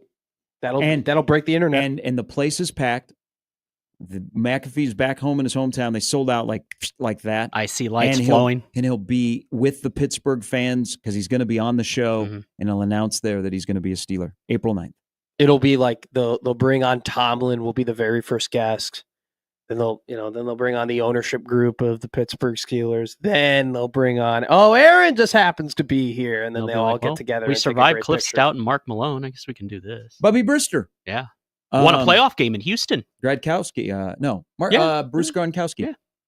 They've had an interesting former Toledo Rocket. Kenny Pickett. They've had an interesting run of quarterbacks that are not Big Ben or Terry Bradshaw. Well, they just haven't been committal. Tommy Maddox. That is true. They may look, I don't want to say this until they finish, but they haven't prioritized the quarterback position since Big Ben has left. Well, I just don't understand why. Like, it's not as if Big Ben, like Peyton Manning, fell off a cliff, fell off it, right? Like, going into the year that was his final season, like, he looked good the year previous. I don't think a lot of people were like, oh my God, this is going to be Peyton's last season until they got benched for Brock Osweiler. The writing was on the wall for Roethlisberger. You saw that the end was, you had a 2 to 3 year advancement of, okay, he's going in the wrong direction. The fact that they didn't prepare at all, or maybe they thought Mason Rudolph or Hodges was the guy. I mean, that's embarrassing. And then they signed Trubisky. Well, then we draft Pickett. Then you have a quarterback controversy. Then you get rid of Pickett. Then you get Fields. Then you get Wilson. Then you get rid of both of them. Now you got a 38-year-old quarterback. So I guess they got to draft one too right now. And I guess you'll hope that Rodgers is a mentor. The 141 NFL personnel that were in Columbus, Ohio for Ohio State's Pro Day, Tomlin and the GM met with Will Howard. Be interesting. What is interesting is if you're going to win $1,620. Yes. It's a censored $1,620 bracket. We unveil it now. It is the Sweet 16. There are 16 people that are attached to a team. If that team wins the national title, you win. Auburn, Michigan. Auburn belongs to Jeff W. You'll be contacted, by the way, if you are like, wait a minute, I'm Jeff W. and I didn't enter the contest. He will be going against Adam F., who is representing Michigan. Not a bad draw. Corey C. represents Ole Miss. Roger B. represents Michigan State. This is the big one. Mark E. has the Florida Gators. Fred N. has Maryland. That is Fremont Fred, I imagine. Yeah. Hell Knowing yes. Fred's last name. Good luck. You have the Crab 5. Albert Breer, Albert B, has Texas Tech. How about that? Thanks for listening. Monte Morris, Monty M, has Arkansas. Those are one side of the bracket of the Censored 1620. These will be, when we get done here, because we are unveiling those right now, they'll be up on the website in case you did not hear this. On the other side, Charlie L has Duke. Big. Who's Logan P has Arizona. I thought you were going to go Logan Paul there. Pat K has BYU. I wonder if that is the Pat K that I know that has a daughter that played volleyball at Nebraska. Bama is represented by Alan S. Houston, which has a chance to cut down the nets. Rochelle D. will be representing Houston. They are going against Purdue. Houston, by the way, plays 2 road games essentially to get to the Final Four. In Indianapolis. It's crazy. Bradley M. represents Purdue. And then the final 2, Big Blue Nation is represented by James Brown. James B. JB? All right. Yes. Love and JB. Tennessee, which Kentucky, Tennessee, there'll be some viciousness going on in the stands in that game. I was about to say, that's incredible. Cameron M. will represent Tennessee. So congratulations to the 16 contestants. You have your teams. This will be up on our website at 1620thezone.com. I don't think Fred's happy. Yeah, Fred just tweeted he's not very happy with his draw. He heard that segment a couple, and he's great. And shouldn't Cameron have Duke? He goes, Fremont Fred goes, effing Maryland? Not very happy. Hey, the Whipping Willards, they got a shot tonight. They can do some magic. They had some magic against Colorado State, everybody's favorite Cinderella. Mm-hmm. Kevin Willard, 1 foot in, 1 foot out. Maybe it's both feet into the Elite Eight for Kevin Willard. That is a tease for a game. Nicely done. Thank you. Been getting better at him. Yeah. On Twitter, AA Ron tweets in. He says, listening to the pods. By the way, before I read through this, because this is going to be a tie-in, where's old man Doug today? After the portal activity yesterday, he got a win with Owen Freeman. Owen Freeman, they're going to be one of the top 5 pickups in college basketball this year for Creighton. Early tea time? You saw Sunday's forecast? They lost 2 guys. How come he hadn't called in today? There's a lot to talk about. Is he going to root for Owen Freeman? Why wouldn't he? Listening to the pods, but my favorite part of these Creighton guys that call in and cry about loyalty with Pop Isaacs must be forgetting he transferred there in the first place and then jumped up and down on the table when it happened. See, we would have gotten the shoe if we jumped on a table. Doug was pretty excited about Pop, wondering if he could turn it around, leaving Texas Tech to come to Creighton. Doug was very concerned yesterday about Pop, calling us and being like, is he in the portal? There's rumors. Do you know anything?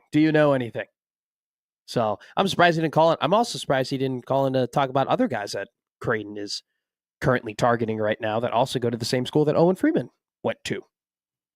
Mr. Josh Dix, which would be one hell of a pickup for the Creighton Blue Jays, who had a pretty good year. It's funny. So Iowa was not good this year at basketball. Okay. Granted, they did beat Nebraska to get to the Big Ten tournament. McCaffrey would disagree with you. I think that all the metrics and the fact that they did not make the NCAA tournament and Fran lost his job would agree with the fact that they weren't a good basketball team. Yet, it's really funny when a bad team has all these transfer portal guys go in and they all happen to be at like the top of the list. Like a lot of these Iowa guys are pretty high up on like the transfer portal rankings, considering the fact that they were bad at basketball last year. But now they didn't play defense. It was a style of play powder too. Dry. I think some of the best players haven't entered the portal yet. Oh, I'm sure. I'm sure. So there is more to come. One thing I would do if I was in charge of the portal and I was a general manager, I would look at every player from Arizona State that Bobby Hurley had coached that's in the portal.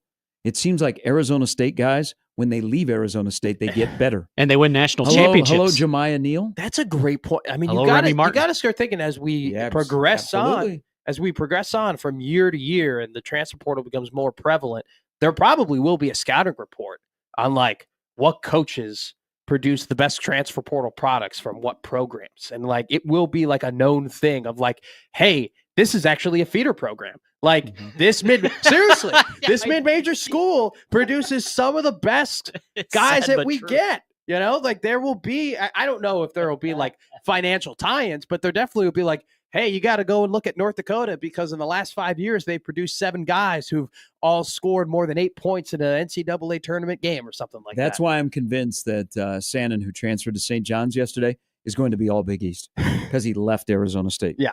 All right, Steve Sipple, not in the portal. Remember the day when Sip was in the portal and people didn't know what he was going to do? Yeah. Leaving the Lincoln Journal-Star? Yeah. Found that out in a text message. Dicey out there. Should we ask him, does he wish that happened further into the NIL era? So maybe he could have gotten a little bit more moolah. You'd be proud of me. I was in Destin at Publix when I got a text about that. Really? Scout.com was pursuing him. The Big Red Report, I think, was the Scout website. Okay. Steve Ryan back in the day ran that website.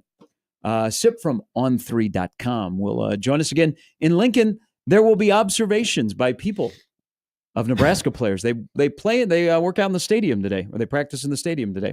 So there is the first bit of open practice as we try and guess. Is he 236? Is he 242? My God. Can you imagine if Sipple steps out in the field? Hey, Dill, come here. Come here, Dylan. Can you just step on that for me? Wagozi quarterback, now at 224, playing for Nebraska. Sip joins us next on 1620 The Zone.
All right, we are trying to get in contact with Stephen M. Sipple. He may be en route to Memorial Stadium. True. He may be looking for Mel Tucker. Have you heard this story? No. So you remember Mel Tucker? I remember Mel Tucker. Mel Tucker. Mel Tucker, famous Mel. Has a place in Nebraska football history. Folsom Field, Colorado. Celebrating in the middle of the field after somehow Nebraska blew that game out there in 2019. A lot of red. And then in the woodshed, he is involved in a lawsuit with Brenda Tracy, which led to his dismissal from Michigan State. Mel Tucker is missing. Wait. Whoa. So they haven't been able to proceed Not where I thought this was going. with the sexual harassment suit because they can't serve him because they can't find him. He's just went off the grid? No one knows. I can't wait for the movie. Mel Tucker went Born Legacy? No one knows where he's at. So Brenda Tracy had the court, it's in East Lansing, reach out to a previous lawyer of Mel Tucker to try and find him. And, this goes back to October of 23, when this all went down. They can't find Mel Tucker. He has completely vanished. Where in the it's turning to Carmen Sandiego? But I mean, where would he go? How could you not find him? I mean, where would you? What would you even do? There's no foul play involved. Yeah, me too. But he has. It's like Better Call Saul. Did people have like how many days are we talking about, or is he just dodging papers to be served? Well, he hasn't worked anywhere since Michigan State. Yes. So it's not like he's been an analyst in the NFL. He has fallen off the radar. Coaching Aussie rules football under a new name? He ends up they find him coaching a Pee Wee football game. Mm-hmm. I mean, in Turkey. I don't. That's crazy. It's absolutely crazy. I wonder if he just threw away his phone, threw away his computer. He's now a nomad living in the woods. 4 years, or hopefully he is. Hopefully, he's you're not about to throw away your computer, from what you tell me. Oh no, I'm sick and tired of this computer. But regardless of fact, I really do in all seriousness. I hope he's okay. I hope this isn't like a bad situation or anything like that, and he got caught up with bad people. At the same time, that's kind of strange that he's got a court date and then he just. How long do you think you could just disappear? You can disappear. I have considered this since childhood. If you break all of your electronic devices and anything that can track you, you can get away, get off the grid. Yeah. That is. But the problem is that you have to then get electronic devices. You have to acquire those electronic devices back, but you have to do it in an untraceable method, which is you either have to steal it or you have to get it from the black market. Get a new identity and a job at Cinnabon in Omaha. I've looked into getting off the grid. It's a harder thing than you think. Oh no, it's quite easy. Mm-hmm. I've done it many times. Well, I mean, off the grid, I mean, nobody can find you. Nobody knows where you are. They haven't heard from you in years. That before. I've done that recently. Well, you just don't. Off air, teach me everything you know. Yeah, do you just don't answer text messages, or I don't do that anyway. You're not going to reveal your secrets. So I'm a little bit slower on my answering text messages. So people are like, "Oh, he didn't answer a text message. Must be no. I'm off the grid. I'm gone. Delete the email, the Twitter, all that kind of stuff, and boom, just gone. Just gone. Just disappear."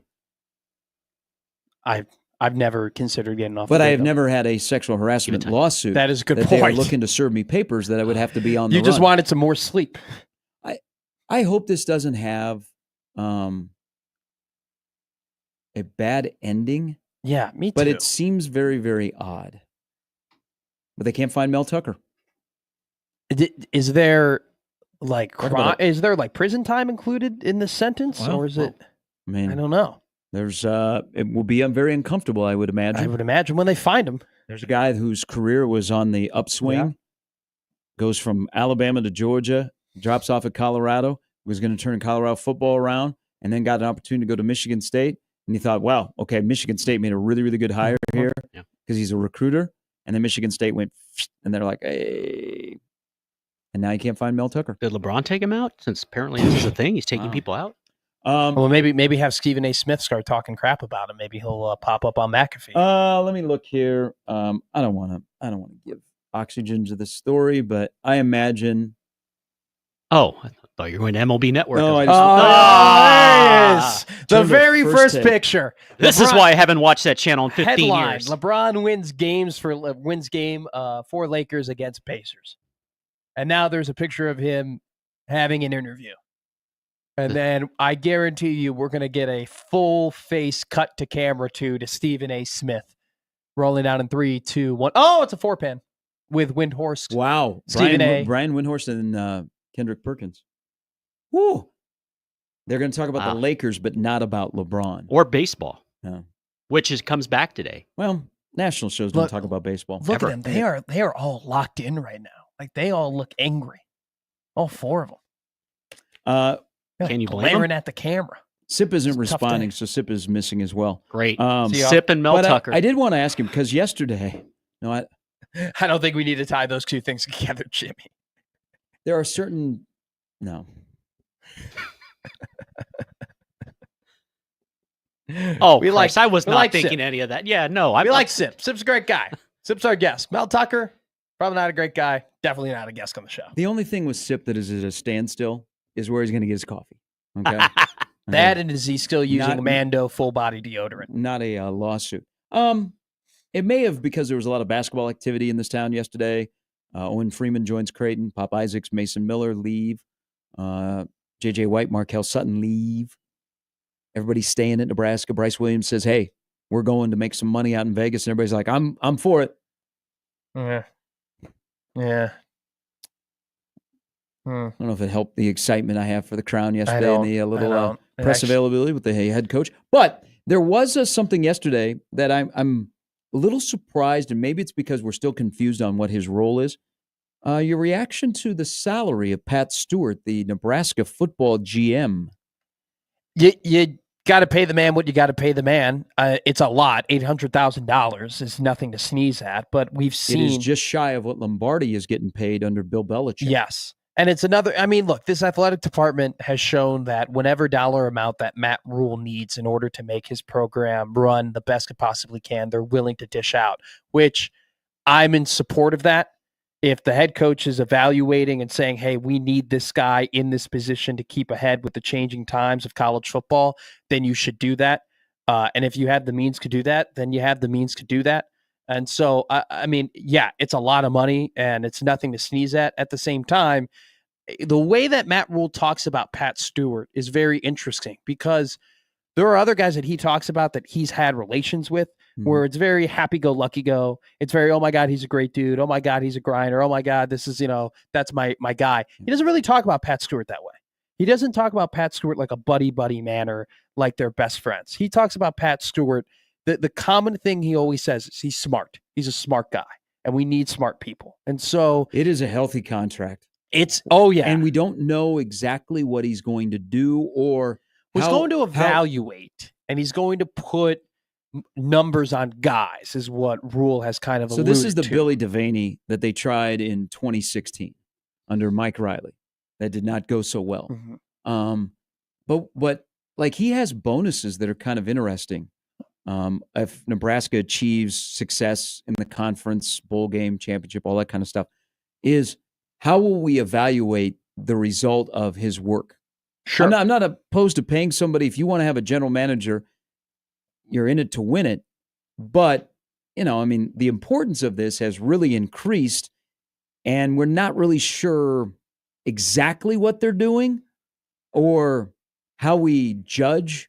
Like, if Nebraska isn't very good, is that the general manager's fault? 1,000,000%. Or is it the coaches because they're on the field? Because he's eligible for bonuses similar to coaches. He can't speak to what's else in his contract. He can't speak to boosters unless given written permission from the athletic director. So Rule talked about the first time he was talking about Pat Stewart goes, well, Pat's never recruited. That's not his strong suit. I don't think he's going to be doing a lot of recruiting. I think he's going to be doing a lot of evaluation. But there can be now, it just seems like he's the head honcho of we want to offer this guy, or this guy is valued this, or this guy's valued that. And so just from a talent perspective, right? What do GMs look at? Howie Roseman. Howie Roseman gets a ton of credit from the Philadelphia Eagles because of all the talent that they have on that roster. I think you judge Pat Stewart in a very similar way. So is his voice going to be stronger than the position coach that is also looking at the same tape? I would think so. I would think that if you're paying a guy $800,000 and it could get higher than that, and you have put him with the role as general manager, then yes, I think that his voice at this point in terms of valuing whether or not they want the guy and what that guy is worth is probably going to be a head voice. Now, I am curious in this regard. Let's go to Andrew Luck. Andrew Luck is the general manager over at Stanford. Andrew Luck might be the head coach at Stanford before the day is over. Sign me up. I think Andrew Luck fired Stanford's head coach, right? I don't know that he did. But he released a statement. Yes. And, it was essentially... I think he was in the gots to go situation, and that was a gots to go move from the upstairs. It seems like, though, from that perspective, when you make that statement and you have a general manager who relieves the head coach of the duties, that the general manager is equal to, or maybe even slightly below or slightly above the coach in terms of decision making. I don't think this is the case at all with Pat Stewart. Okay. Matt Rule is the guy. Matt Rule is the head honcho, right? Pat Stewart is below him. And so I do wonder what will happen if Stewart evaluates a guy at a much different rate that Rule evaluates a guy, and Stewart believes the guy is worth this much, but Rule believes the guy is worth that much.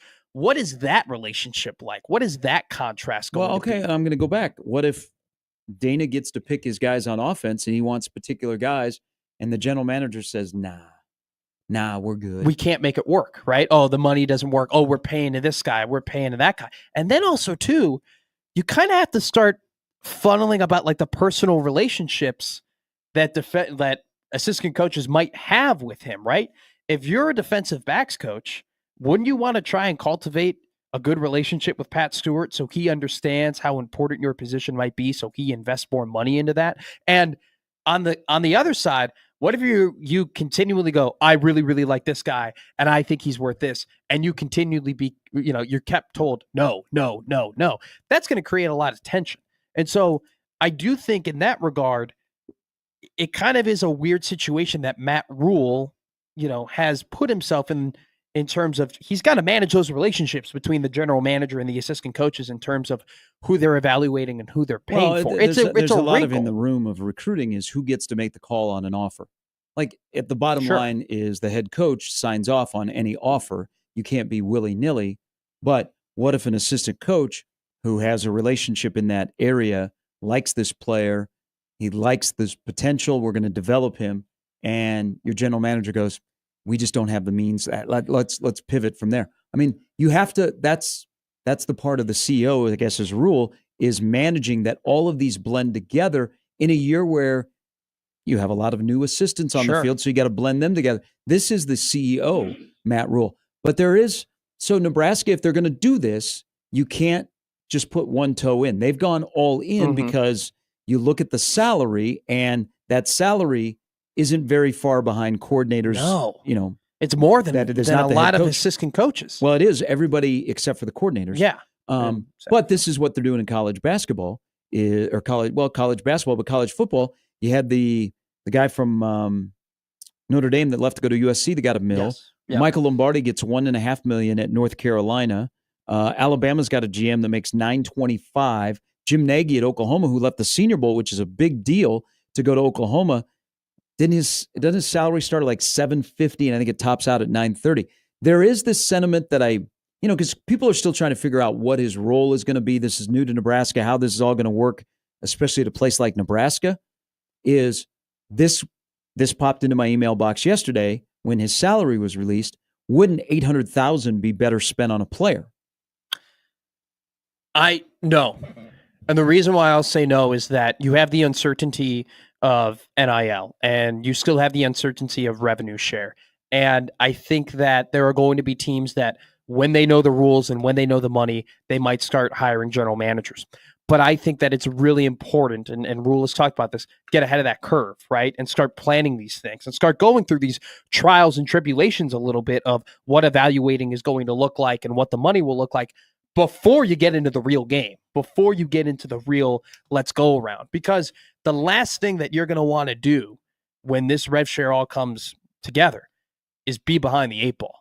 Okay. So now, if there was a really, really impactful player that maybe could shift a win at that point, maybe you have that discussion. I don't know if you don't really know if that's fully out there. But I see this as getting ahead of the curve and hiring a general manager, and like money is coming and you want to be ready. That's how I see it.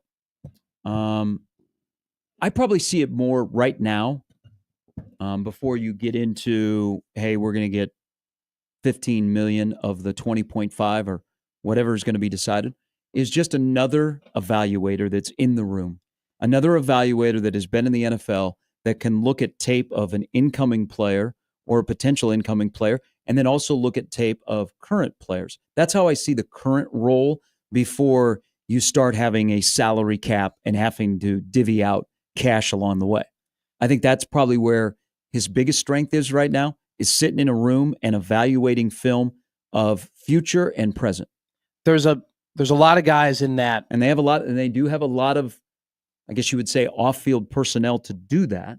Just are you a good enough manager at the top to blend everybody together where there's not self-sabotage, which may have come into play last year on defense. There's a lot of head honchos on this coaching staff now, right? You got a head honcho in Phil Snow.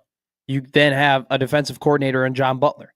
Then you have Matt Rule, who has his hands on the defense, right? Then you go over, you got Dana Holgorsen, right? Who is basically the head coach of the offense, right? And then at the same time, now that you have these kind of 5 guys who are all kind of alphas and some of which have had their own teams and coached their own teams, then you add in now a guy that I would assume is in between Rule and all of these coaches when it comes to actually acquiring the players that you're going to need in order to win games that is going to be dependent on your job security. You need players to win. It's a weird dynamic because I think as a position coach, you don't want to be told of who you have to go recruit.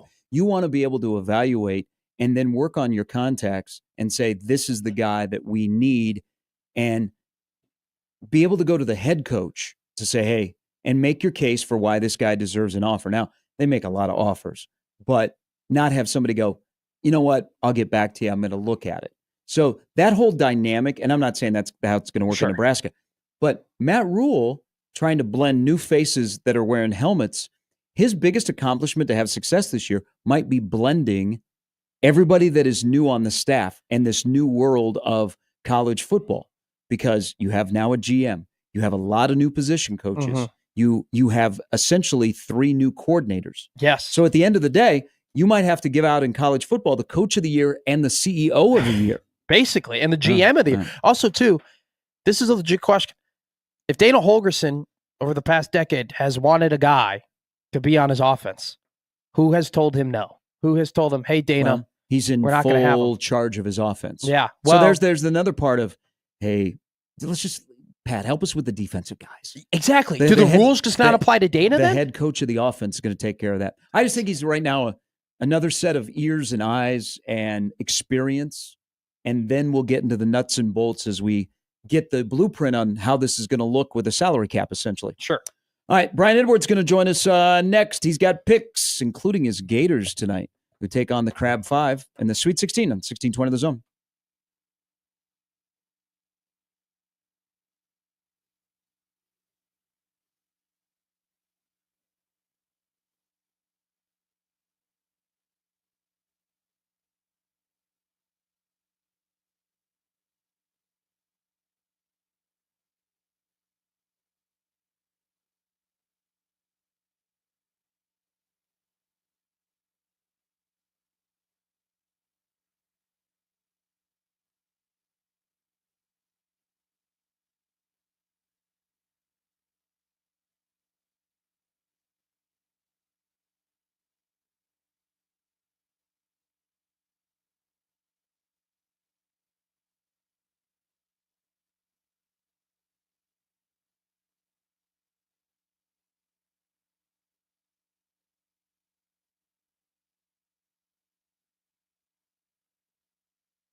All right, on the back end of our chat with Brian Edwards, there is movement in the Summit League involving a head coach. So we'll talk about that when we get done with Brian Edwards. But we have him now, and he's a very excited man because his Florida Gators have made it to the Sweet 16. Hey-o. They survived UConn, and the senior handicapper from Vegas Insider joins us now. Good morning, B. Good morning, fellas. What's happening? Good. Not much. How are you feeling on Sunday as you watched that game before Mr. Clayton took over? I still felt like I felt like we were going to win the game the whole time, but really? I mean, it was time to turn up. That's for sure. How nice is it to root for a team that's got a closer like that? Like, that's got to be one of the most euphoric things to root for in sports, right? Just knowing there's a guy you can give the ball to and he can just win you the game. Yeah, Clayton was fantastic. I mean, he's really been fantastic in every NCAA tournament game. Really, I mean, he's scored 23, 23, and 33 in the ones he's played in for Florida. But I think the close game, I think that will help Florida. And when they were trying to repeat in 2007, there was a really tough game with Purdue in the round of 32, down about 6 or 7 with about 12 minutes left. And it served them well the rest of the way. I'm hoping that's going to be the deal here. And I'm going right back to them, even though I've lost my behind last Sunday laying the points. I'm going right back to them tonight, -6. They're 10-2 against the spread in 12 games as a single-digit favorite. They have 27 wins by 11 or more. They are on an 8-game winning streak, 6-2 ATS in that stretch. And the last 15, Florida's 14-1 straight up, 12-3 against the spread. And they've played 9 games against teams that are still in the tournament or in the Sweet 16, 7-2, both straight up in ATS in those games. And the Willard drama with Villanova, which was pretty awkward at the presser yesterday. But I mean, I liked the Gators way before that, but that doesn't hurt either. Hey, so let's talk about tonight at Nano on TBS. This might be the game of the Sweet 16 in terms of the matchup. Texas Tech and Arkansas. I wonder why JT Toppin's name doesn't get mentioned along with Flagg and Broom as the National Player of the Year. He's been outstanding. Now you have the story of Cal taking Arkansas into the Sweet 16. This is a very intriguing matchup in terms of their styles because I don't think Texas Tech needs to make threes to win, where Arkansas's length and their athleticism and playing volleyball on the glass. I really, really like this matchup. Arkansas is kind of a significant underdog. Where do you go with this game tonight between Arkansas and Texas Tech? Look, I like Florida and Alabama a lot tonight, but Arkansas is my favorite. I absolutely love Arkansas tonight. The last 15 games, 10-5 straight up, 11-3-1 against the spread, but the push was nonsense. You could have had them a 1.5 lower the day before the SEC tournament. 2 of the 3 non-covers were by the hook both times, 1 combined point. They are 8-2 against the spread their last 10 as an underdog with 5 outright wins. You mentioned, Gary, the link. Brazil and Adu have been changing a lot of shots. They're probably going to get the arrow back tonight. Boogie Flan will be even better this weekend. And, he had good floor games last week. He just didn't shoot it that well. And, what's the deal with Chance McMillian? Texas Tech's outstanding player, 14.2 points per game. He shoots 43.4% from three-point range and better than 88% at the line. He's missed 3 straight games and 5 of the last 9. He's a game-time decision. I mean, even if he plays, I doubt he's healthy. And Texas Tech mired in 1-3 and 5-8 ATS slumps. I like the Razorbacks to win outright, plus 200-ish money line, but obviously plus 5.5 or 6 for more. Hey, a game that I'll be watching tonight, and I got plenty of skin on it already. What I think is going to be the most competitive game of this Sweet 16. BYU takes on Alabama. You got 2 sides who've been playing incredible basketball down the stretch. They both have superstars. Brian, it's a tough one to call, but where are you going here? I like Alabama. They've had some losses, down the stretch before the NCAA tournament, but they were all to, elite teams. The only team they've lost to all season, 2 games they've lost all season to teams that aren't in the Sweet 16 were at Missouri, which only Texas A&M won outright at Mizzou, and they lost to Oregon out in Vegas by 2, a few days after they'd beaten Houston in overtime. But Alabama, BYU's not going to be afraid to run with them. And if you're going to play at Alabama's pace, you better shoot a high percentage. And that's what BYU's been doing. But I like Bama here. I've got them in a money line parlay with Florida as well, which is about a minus 115. But yeah, I'm laying the points with Bama minus 5. I'm not against team total over 90.5 either. They've scored 91 or more 17 times. Hey, so let's do an over, and let's bring in the Blue Devils, who maybe John Shire doesn't get enough credit. Duke hasn't slipped since he took over for Coach K. They've been a juggernaut through the first 2 games, winning by a combined margin of 67 points. But you like the over along with Tech, and I like Duke's thinking, because I think when Cooper Flagg has been healthy, they have gone north of 80 almost every time. Why do you like Duke, Texas Tech both going over tonight?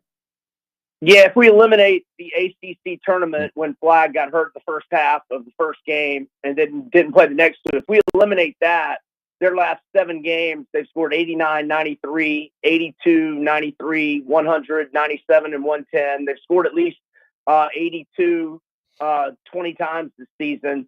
They're ranked at KenPom number 1 in the nation in offensive efficiency, number 3 in effective field goal percentage, number 5 in 2-point percentage. And Arizona's given up 82 or more 8 times this year. So I like Duke's team total over 81.5 or 82. Hey, we got a lot of SEC flavor here in this Sweet 16, and I think it's something that we expected. But one game we do have Tennessee, Kentucky. Both really, really good teams, been playing good ball down the stretch. Man, it would be incredible if you could have BYU, Kentucky, and Arkansas all in the Elite 8 to have that kind of entanglement with all the drama. But when we talk about Kentucky and Tennessee, what's your outlook on it, BE? Yeah, I like Kentucky plus the 4.5. They've beaten the Vols twice this year. They are 5-1, but straight up in ATS in their last 6. They look really good last week. Tennessee typically has offensive problems in the second weekend. They've never been to a Final Four. They're only 1-2 in Sweet 16 games under Rick Barnes, who is only 4-4 straight up in 8 career Sweet 16 games. And Kentucky's been an underdog 12 times, 8-4 against the spread, with 7 outright wins. And I like. I'm sorry. One more stat. The Vols are mired in a 4-8 against the spread slump. I like the Cats to win outright, but give them to me for more plus 4.5. Yeah, I like your Ole Miss, because I don't know that Michigan State. Now, Michigan State defensively is good, but I don't know if this gets into a track meet if they can keep up with Ole Miss and putting points up. You like Ole Miss getting 4 today or tomorrow? Yes, I sure do. And they have been underdogs 16 times, 10-6 against the spread, 7 outright wins. I mean, they've got neutral court wins over BYU, North Carolina, Iowa State. They've got road wins at Louisville, Bama, Arkansas. They got a home win over Tennessee. I just like how the Rebels are playing. Great head coaching matchup. I like the Rebels plus 3.5 or 4. That's probably my smaller opinion of all the games we've hit on. Okay. But if Michigan State were to get a lead early and I could get a better line on Ole Miss, like plus 6.5, 7, maybe 8, something like that, if they got down by 5 or 6 early, I would like Ole Miss, as much as the other games if I could get a better number. But at only 3.5 or 4, it's kind of a small play. Hey, Brian, my board got just absolutely destroyed last week because I tried pairing it with parlays and putting them together. Was too confident in spreads. I did the exact rule that you've taught me not to do. Give me a parlay. I need to see one go through the hoop. You got a parlay for me that maybe, I could turn the luck a little bit? Sure. Well, you could go the 3 SEC underdogs outright money line, Arkansas, Ole Miss, and Kentucky. Yeah, if you did those 2, it should be, those 3 should be 15-1, the payout there. But you could also do Florida, Alabama tonight in a money line parlay, which will be about minus 115. Okay. Or you could just do those 2 and carry it over with Kentucky, and then you could hedge a little bit tomorrow if the first 2 hit. Or you could do just Florida and Alabama, or you could do both. Okay. Math. Let's sneak in before we get you out of here as we're talking to Brian Edwards, a prop. So let's stick with the Gators. Walter Clayton Jr. was great against UConn when he needed to. I think a fifth straight 20-point performance seems like a lot to ask against a pretty good defensive team, but Maryland has struggled against guards this year. Like Richardson's had a big day. Smith has had a big day. Thornton. Dylan Harper has had a big day. You like Mr. Clayton to have another big night tonight on the floor. Yeah, I like over 19.5. Like I said earlier, he scored 23, 23, and 33 in his 3 games in the NCAA tournament with the Gators. And he seems to be looking for his shot a little more aggressively right now, which I like. And I also like Janelle Davis's over 12.5. I went 2-0 backing his player prop for points last week, so I'll go back to it again. Arkansas's Janelle Davis over 12.5, Walter Clayton over 19.5. Hey, this is a good-looking board you have. It's a great board. We appreciate it always. Enjoy the weekend. Good luck to your Gators. Thanks, fellas. Y'all have a great weekend. Thank you, Brian. Brian Edwards, senior handicapper at Vegas Insider. Sweet 16, Major League Baseball, Frozen 4. Jeez. Spring sports, 81 people going to be golfing today. People are already golfing. Mm-hmm. Got a shot of somebody at Elmwood that is playing golf, and they're like, hey, we miss you. Well, you know what? Some of us work for a living. Yeah. Well, maybe you should go out there. You should get out there right now. Also, thanks for listening, guys. Do you always have the clubs in the car? Yes. Yeah, well, me now too. I do. I know you're not supposed to keep your golf clubs in the trunk, but this Or time of bodies. the year, I've been known to just be driving down the road, and I'm like, you know what? Let's go play golf. Whether there's a We course are or not. 2 birds of Yeah. a feather. You just never know. You never know. You could be driving, go and get, some groceries. You just get, you're like, man, the wind doesn't look that bad. Look at those people up on the green. Oh my God, is it open? Wait, is there anybody teeing off over there? Oh my God, I think I can get on right now. And you look on the $50 I could hit phone, then you traffic. run up. Oh, nothing Well, better. Nothing better than impromptu golf. I don't think you would have ever met them, but they were legends in Lincoln at the Lincoln Journal-Star. Ken and Riley Jane Hamilton. Okay. So they are avid golfers, and they have played all over the country and even in the world.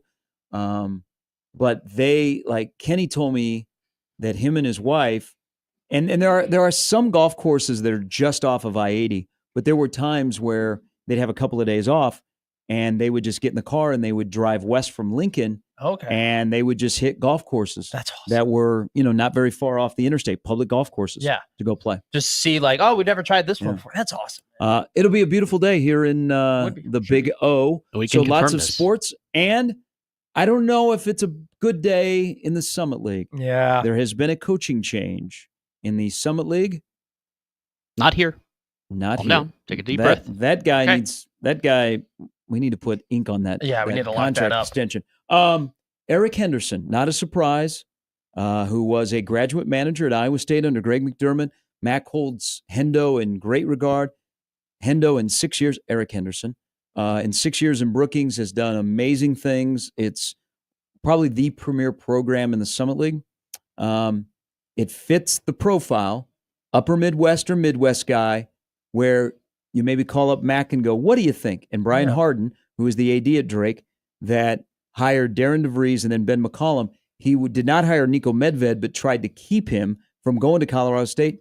Reports out of South Dakota is that Eric Henderson will be the new Drake basketball coach. So for my standpoint, I hope he takes the entire South Dakota State roster to Des Moines. Fair. I think he should. Oscar Clough, who has a JUCO extra year, may end up locally, but he won't be going to Drake. I think all those great freshman guards, including Jaden Jackson from Bellevue West, who will be a sophomore, I think Hendo should take all of them to Des Moines. Get him out. Des Moines not that Get him far out of away. Brookings. Yeah. Get him out. That's a really, really good hire for Drake. And again, there's a couple of people that would know in South Dakota. They're now publicly reporting that.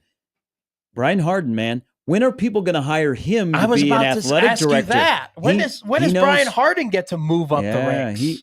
Not at a football school, but a basketball only school. The man knows how to evaluate. That's a really good hire at Drake for Eric Henderson. It's a loss for the Summer League. That'll be a good job.